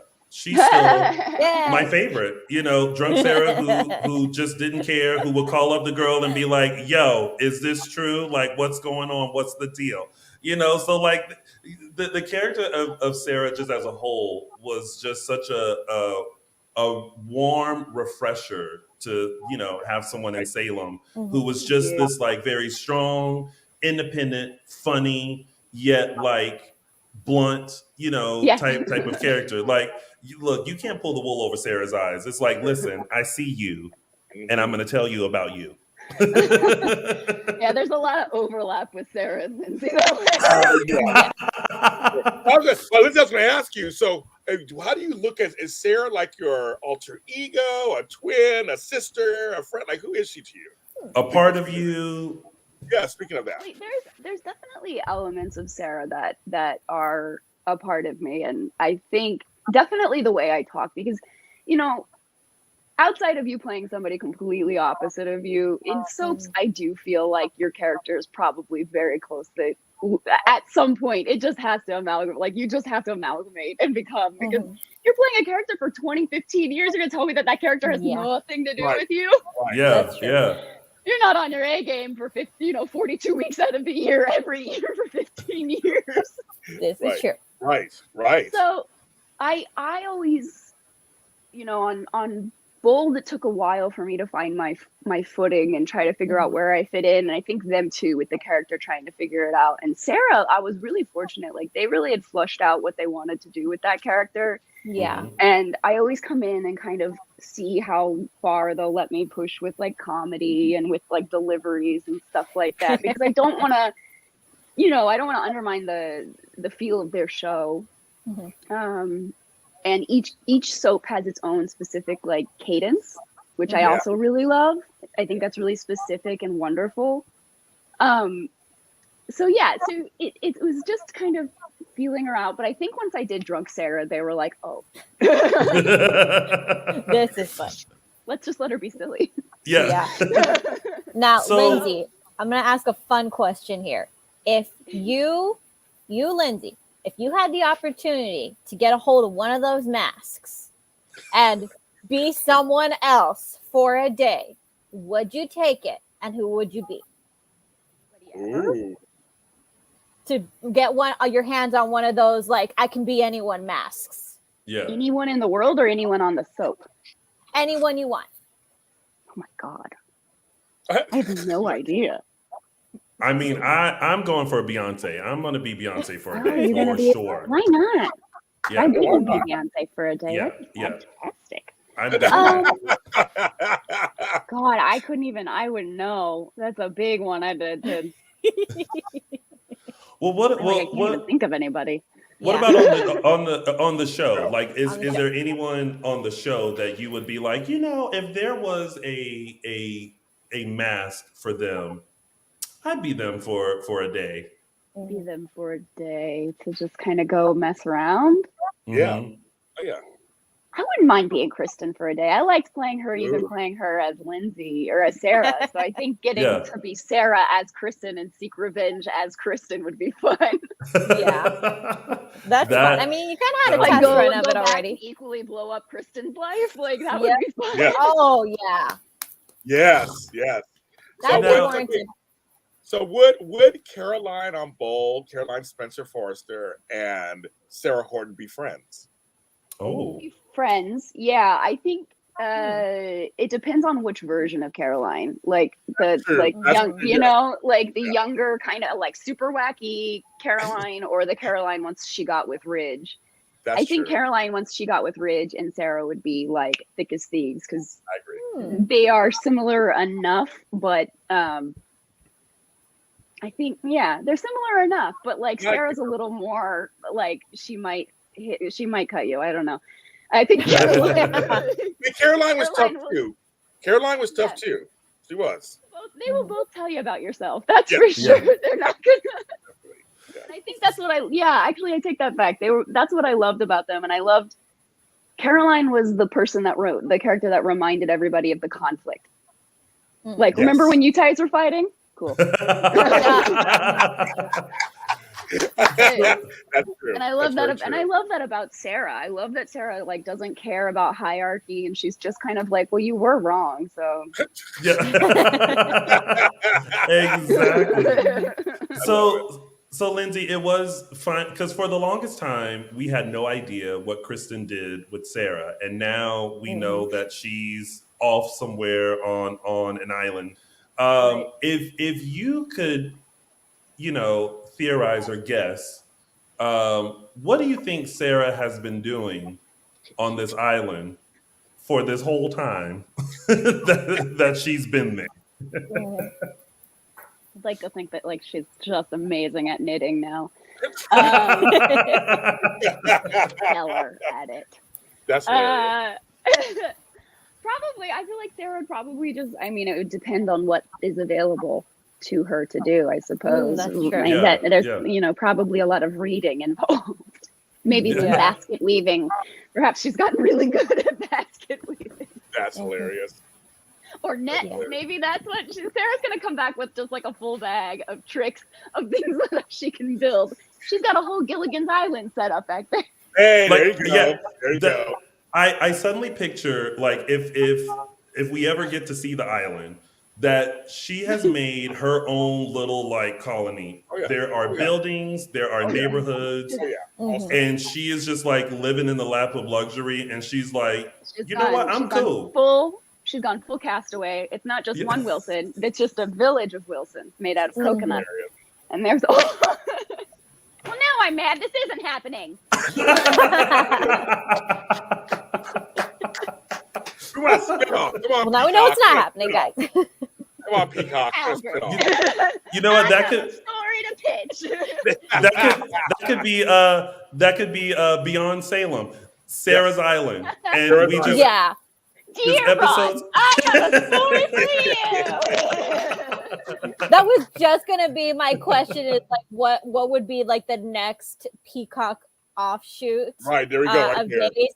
We just found it. It's the island. We're finding out what's going on the island. yeah. That would be fun. I never got to go to Beyond Salem, but it would be Yeah. super fun. I know it looks amazing. Oh gosh, it was so fun to watch, and like everything that they've just been doing with like these spinoffs has just been so fun, and it's nice just to like kind of get out of like Salem for a second and like dive into just to something else. So Something silly. You know what's really fun is because those turnarounds are much quicker than like normal days, and so like being not in that, like being removed from that, like coming into work and being like, wait, why are you all in very sexy Santa dresses? That's so funny. Oh, that's so funny. Oh my gosh! You all Did look you get amazing, but like, why? Did you get to see the dance, Lindsay? We were just all like, oh, the dance. Yes, I saw a bit of it, but I get so uncomfortable because I'm like, they're all people I work with, where I'm like, I'm not supposed to look. Like, hello. versus the rest of us were like. Lindsay, we have a question from someone in the chat. They wanted to know, how was it working with J. Kenneth Johnson, who's Philip, when Sarah was spying on him? This was right before Sarah got shipped away. Those things were so much fun. Like I loved being able to do like the fun spy things, and I loved when Paul and I got to do like outside of Ava's apartment and all of that. So it was really fun to work with Jay. It's always really exciting to me to get to work with somebody who has been on the show for a very long time and then wasn't and then came back. Yes. Like I've never really gotten to work too much with Allison Sweeney, but I get excited when she's even there. I'm like, your history, that's really cool. Like, Right. like people will say, Days of Our Life, Sammy and EJ. I mean, iconic. And Jay's the same way. So it was really just very cool. And also he has such a different vibe and such a different energy and such a different type of acting. So it was really just kind of fun to like adapt to that and to move differently with him and talk differently, and just kind of the way you counter with somebody then compared to like Paul or Eric Martzoff or Greg Vaughn or whoever else I've ever gotten to like really interact with, Kyle Lauder. So it was just really fun to have that and have somebody who I was like, ooh, you're a little bit kind of, got a little bit of a more of an amble to his cadence. And I was like, it was just fun. And he's such a delight. He really is such a lovely person.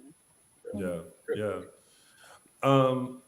Freeman Griffin wants to know, is there anyone you would love to work with the most who you haven't really gotten a chance to work with?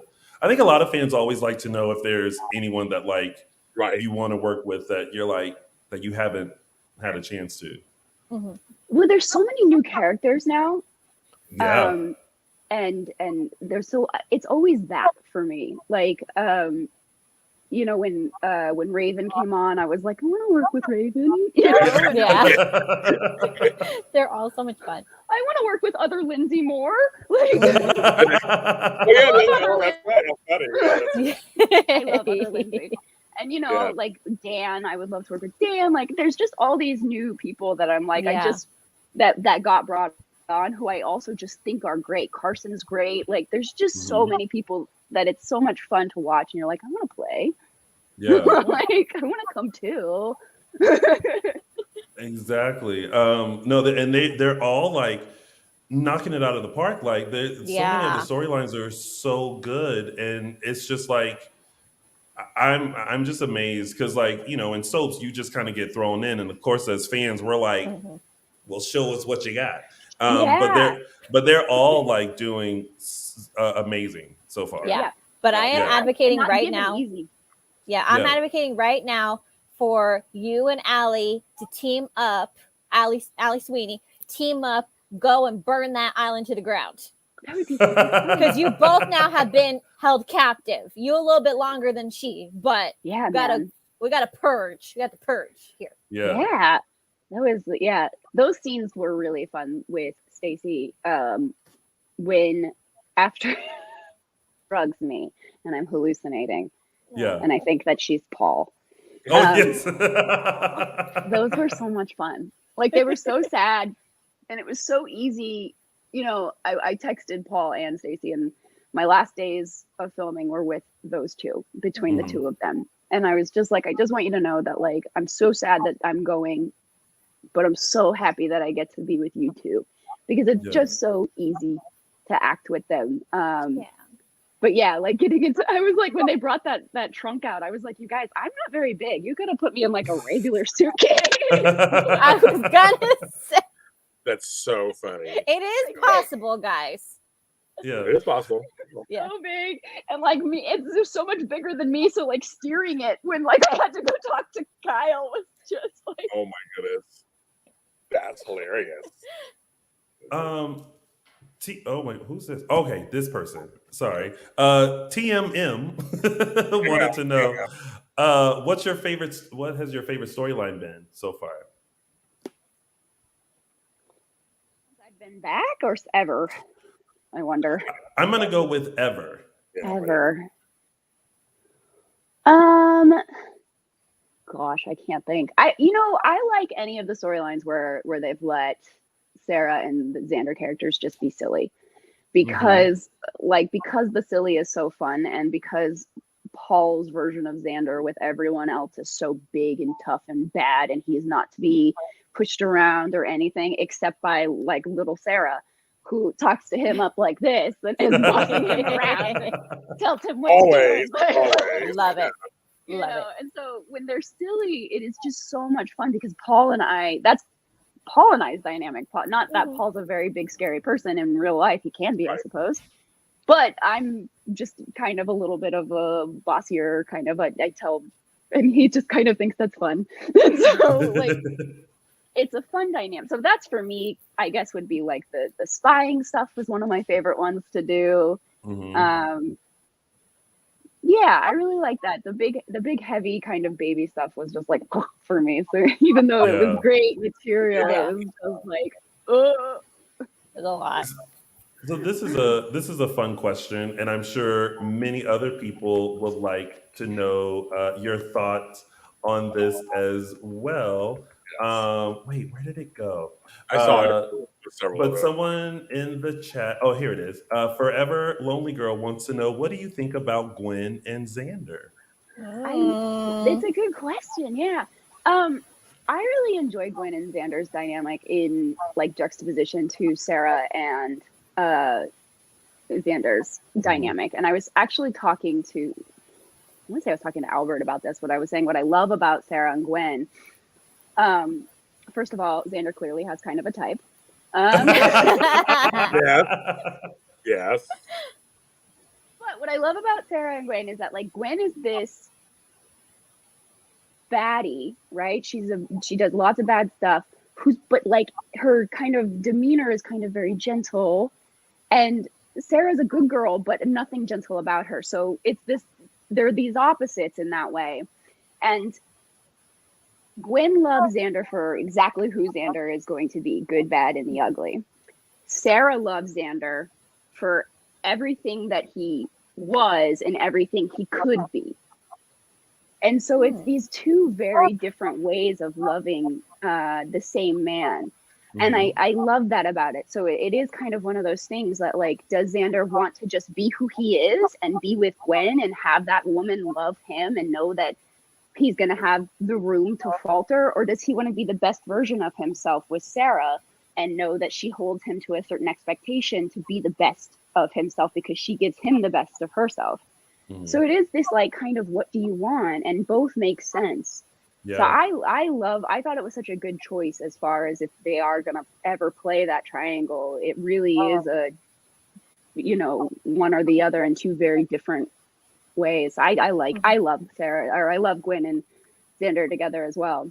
Yeah. I know I said recently. I like Gwen and Sarah. No shade to Gwen and Xander. No shade to Xander and Sarah. But I'm just like along for the ride. Like right now they're together, so I'm like okay. But then like it'll be interesting to see. Hopefully, if and when Sarah comes back, what that dynamic will be like.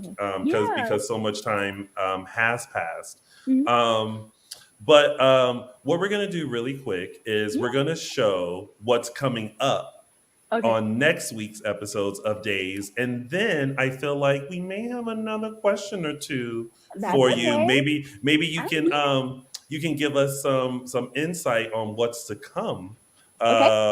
Without getting in trouble. Listen, we want you to keep your job. Yeah, keep your job. Keep on. I have a phone call like as soon as I get off. Hello. and then we get one too, and it's like you need to take that out, and I'm like, oh my god, I don't know how to edit. So everyone, here is what's coming up next week on Days of Our Lives. He was abusive, controlling, cruel. Get the hell away from me! I have zero interest in meeting my father.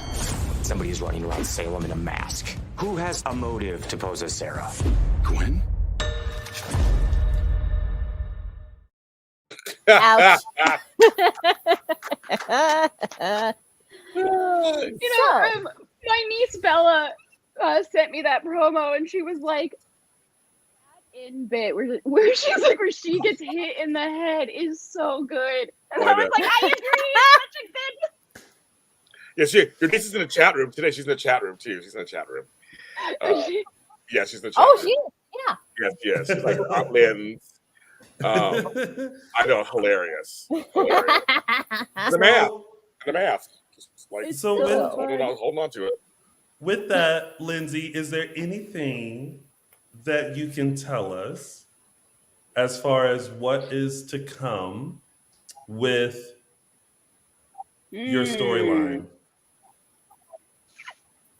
I don't know what I can say without getting in trouble.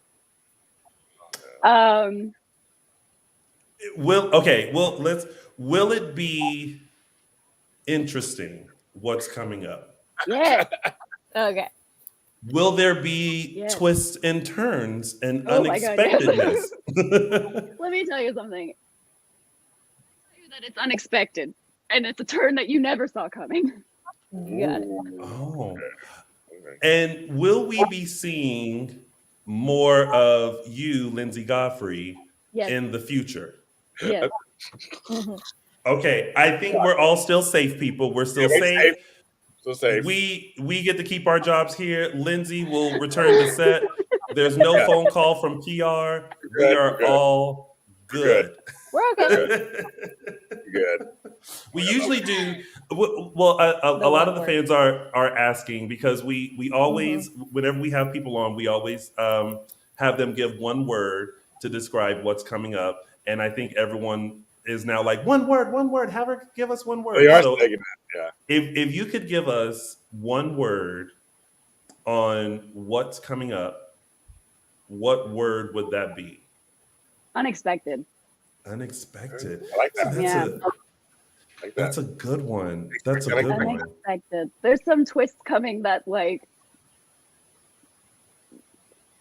collectively as a cast went, what? Oh. Okay. Wow. That does not happen often, guys. Yeah. Oh. As a You cat, just gave- like, I kept getting like stopped. Yeah. So Wow. Okay. See, we like this. We like this. And I can do this too. And when I'm seen again, I will be working with people that I have never worked with really before. Whoa. I love that. That's good. Okay. Good. Okay. I love that. I love that. Linsey gets So- her own playground. I love it. Yeah. Yeah. So like, and people on the cast, just like characters on the cast that like Sarah's really never interacted with outside of maybe being like in an occasional group scene like 4 years ago or something like that. Like, Yeah. so characters and casts that like I was like, oh my God, I've never gotten to like be here with you before. Okay. We like this. We like this. We like this. I'm interested to see what everybody thinks. Well, listen, Lindsay, all you have to do is tune in to us every Sunday at 3 p.m. Pacific Standard Time, 6 p.m. Eastern Standard Time to find out what we thought of the week's episodes of Days of Our Lives. Ding. Exactly. Ding. Well, Lindsay, of course, as always, it's always so good to have you stop by. And we are elated and excited to finally have you back on the canvas. Some people wanted to address, like, when you left when the show put Sarah on ice, as we like to say, and like what people thought was really going on. You had talked about that before, so we all know that that it had nothing to do with you quitting acting or needing to take a break or mental health or anything like that. It was simply what they do in soaps, where they go, you know what? We're just going to chill her for a little bit. Which is fine because it leaves us wanting more. Exactly. Yes. Exactly. Yeah. More. And then at some point, like soaps do, they come on back around and they go, oh yeah, we got to solve this problem. And, and you just like, well, I'm here. I'm available, so let's, let me know what to do. Exactly. And I talked about that in the Soap Opera Digest interview that I did, where I was saying, like, the being home and being not having to go to work and not really having to be around, and being in a situation where I'd have to interact with a lot of people or is kind of what gave me the bravery to do that. And I felt like it was so important, especially as a younger woman. Like, when we talk about mental health within the acting field, it's usually just like, I have depression, I have anxiety, I have, bad, image of myself or a bad relationship with myself. And we don't usually talk about the more difficult mental illnesses. And it's something that I really admire about Maurice Bernard. But, loved that interview that you did State with him. State of Mind is a great show. It's a great show, and he's lovely. And, what's hard is, being someone who is, this staple person for this staple show. Yeah. Him coming out and saying it and being it is something different than somebody who is a younger woman and maybe not such a staple person and kind of I haven't been on a show for 30 years.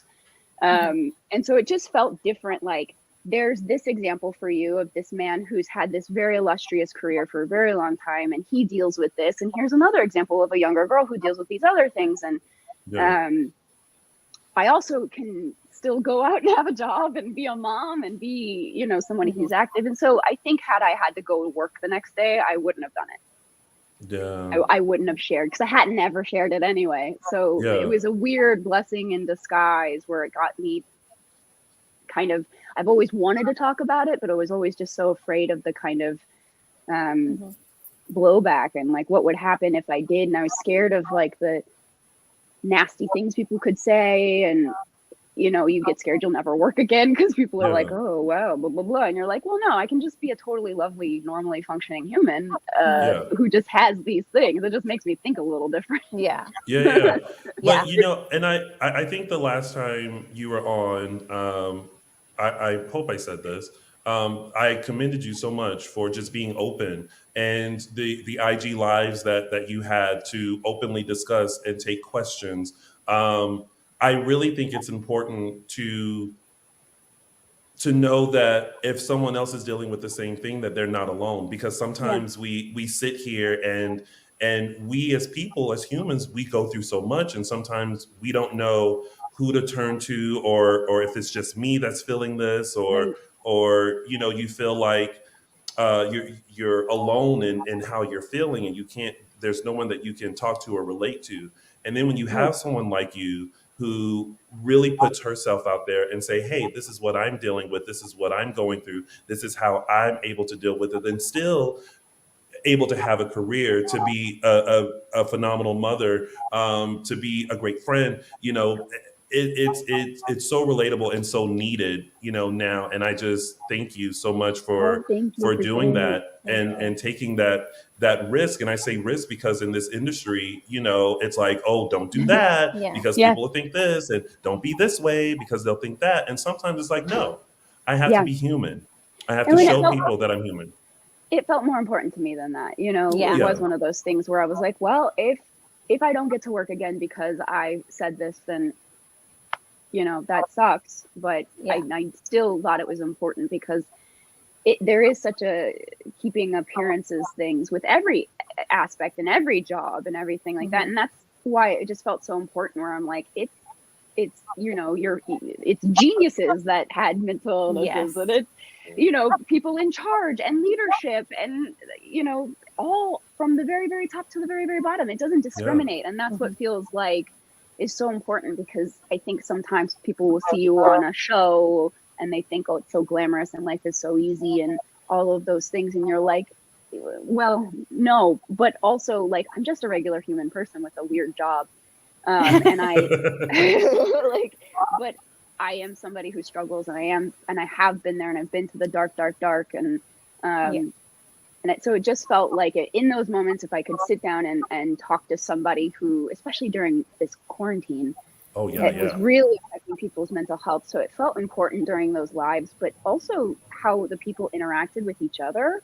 Like at certain points, I just sat back and like watched them talk to each other, and things that people were like, I've never said this before, but I suffer from schizophrenia. And somebody was like, I suffer from schizophrenia, and here's the medicines I take. And like, it was just these like, have you tried this? Have you ever done this? Like, and it was just this really beautiful community. And like, somebody would ask me a question about something that I didn't know the answer to. So then somebody else would pop on and it was like, it's this. And it was just, it was a really wonderful experience. Not just like, it was for me too. Like I learned so much from the people that were there, and just so much compassion. And it was really wonderful.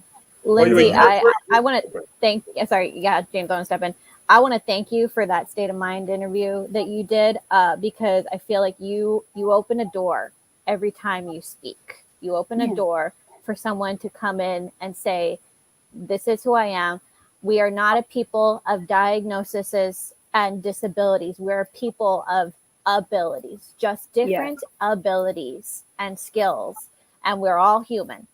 And that feels important.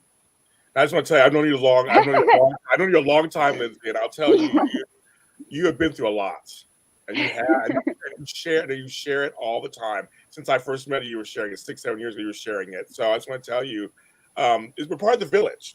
We're part of the village, and it's important for us to do that. And it means that you're being of service. And that's my mom. Who is Shar? My mom. Oh my God! Hi, mom. Oh my God! Hey, mom. Go on, girl. Guys, we're all gonna be crying now. We're all proud of you. That's a good thing. We're all proud of you. Like you're being of service. That's why I just want to say that. Like I said, I've known you a long time, and you've always been open with all the different things you've been through. And you're showing us you're a regular person, like everybody else, just trying to make it in the world like everybody else. Yeah. The only difference is that there is no freaking way I could ever do those bench presses that you've been doing. That's not happening. You could though. I couldn't do them when I first started. I just started with the bar, and I bitched at Tom the entire. I can't do this bar. It's just I've been doing it for years, and so it's not like people have that like when I sent Stacy to him, and I was like, go train with him. Like she had a bad back. And she was like, I just don't want to get like super buff. And like, she was all afraid of like moving all these big weights. I can't do it. And I was like, well, I didn't start off moving those big weights. That's insane. I started off small. And so now she and her daughter, Sophia, work out with him. And so he's slowly, funny enough, becoming like a soap trainer. Like his best friend is Scott Clifton. Which is how I know him. There you go. And that's from Tom. That's from him. How funny. He is getting big and buff. He's getting big and buff. Yes. Well, maybe I need to go to Tom because you can go to Tom, Tony. I'll send you his info. Listen, because we got 5 months till summer weather. The the quarantine got me together. That and rainbow chip frosting. Like it is so good. It is What so is it? Rainbow chip frosting? rainbow chip frosting. Yes, it's like vanilla frosting with rainbow chips in it. It's so good. How rude! Don't tell me that. I'm How rude. First of all, How rude. there's a Lucky Charms cereal. So like when I was let me put a pin in that. When I was a child, Rice Krispies made a cereal that was called Rice Krispie Treats. Yeah. Yes. And then they were They like, got us all. we're gonna kill people with this cereal. They nixed it. And then Lucky Charms was like, that was a great idea. Yeah. So then they basically took like marshmallow clusters and took out the other cereal that they had in there, and then they put Just in this other marshmallows. cereal. So it's marshmallows, but then like Rice Krispie treat clusters in it. Oh. I was like, I ate till I was sick over like the holiday, to where I was like, stop doing it. Stop it. You have to stop eating it. That was me. Pull it together, guys. Spoonfuls. Sorry, just licking. Just And I have double bad news for you guys. I just got an email. It is officially Girl Scout cookie season. No. Oh no. Sorry. We're all doomed now. So doomed. So yeah, What's your Girl Scout cookie? Trefoils. mine's a peanut butter Shortbread. sandwich. The shortbread. Araceli, what's yours? Thin Mints and S'mores. I'm a tag along girl. Oh, it's a good too. Okay. Enough cookies to go around. Yes. Peanut butter and chocolate together. That's delicious. I mean, you can never go wrong with chocolate. I agree. That is correct. Yes, you do. That's right. I agree with that also. That's right. Oh my God. And also, Linsey, I'm praying so hard that like we don't have to cancel our event, but I'm so looking forward to actually physically meeting you in March for our Salem Proud event and our septennial anniversary that's happening in Burbank, California. I can't wait just to like see you and like giggle with each other and just be like schoolgirls and just like have just a fun like, kiki. Reining me in from like.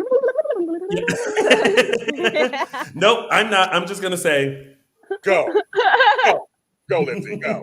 Like, yeah, there's so many like fun people. Like I'm like, this is fun over here, and then I get to be with all these people. Over here. Oh, it's gonna be a party. it Fun is. for me.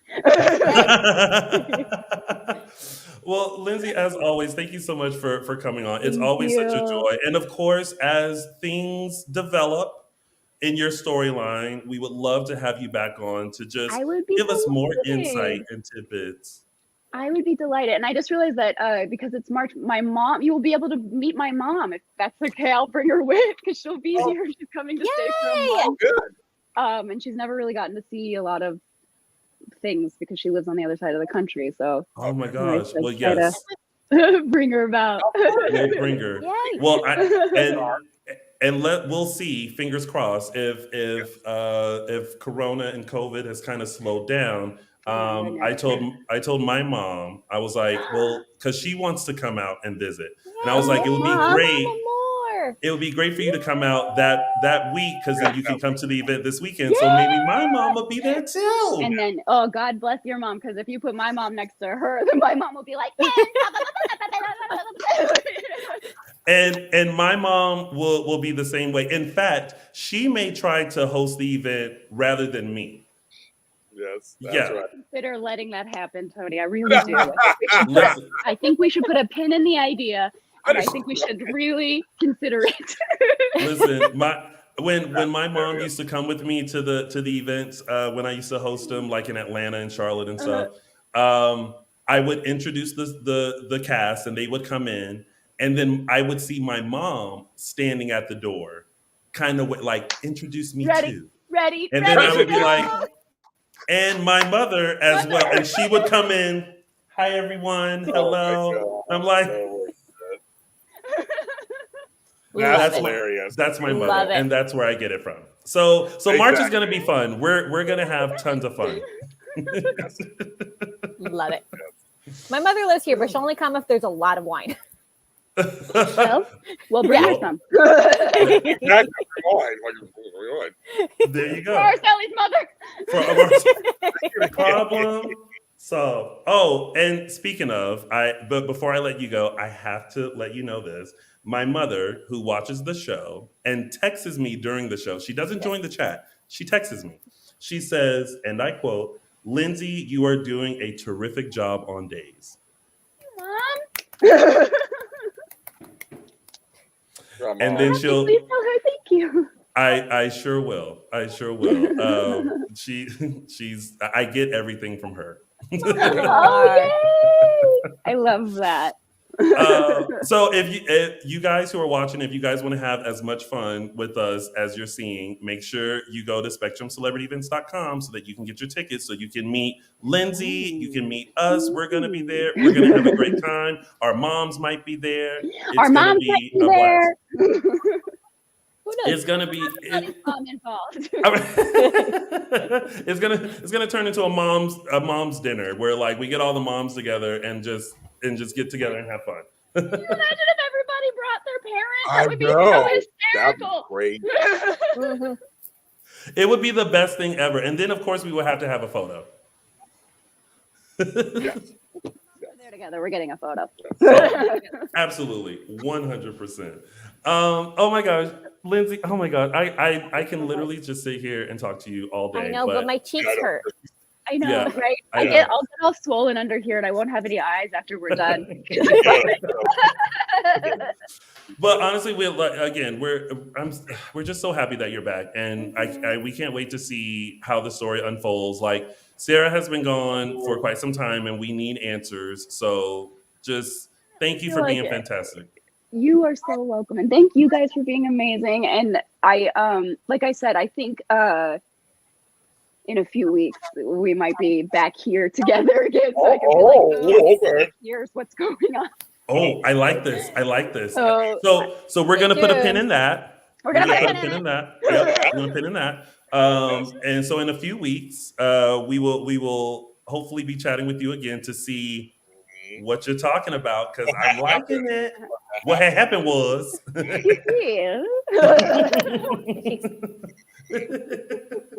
Oh my gosh.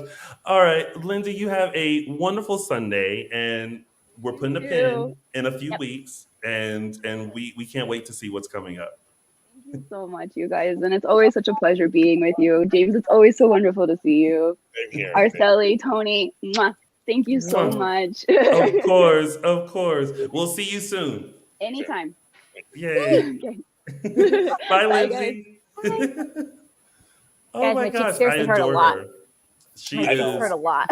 She makes like me so smile fun. so much. And she's like that in person. She's like that. I know. I've known her 6-7 years, and she's always been this giggly, upbeat person. But she's had a very hard life too, and that's why I admire her so much. That she's open about that. We made her cry a bit.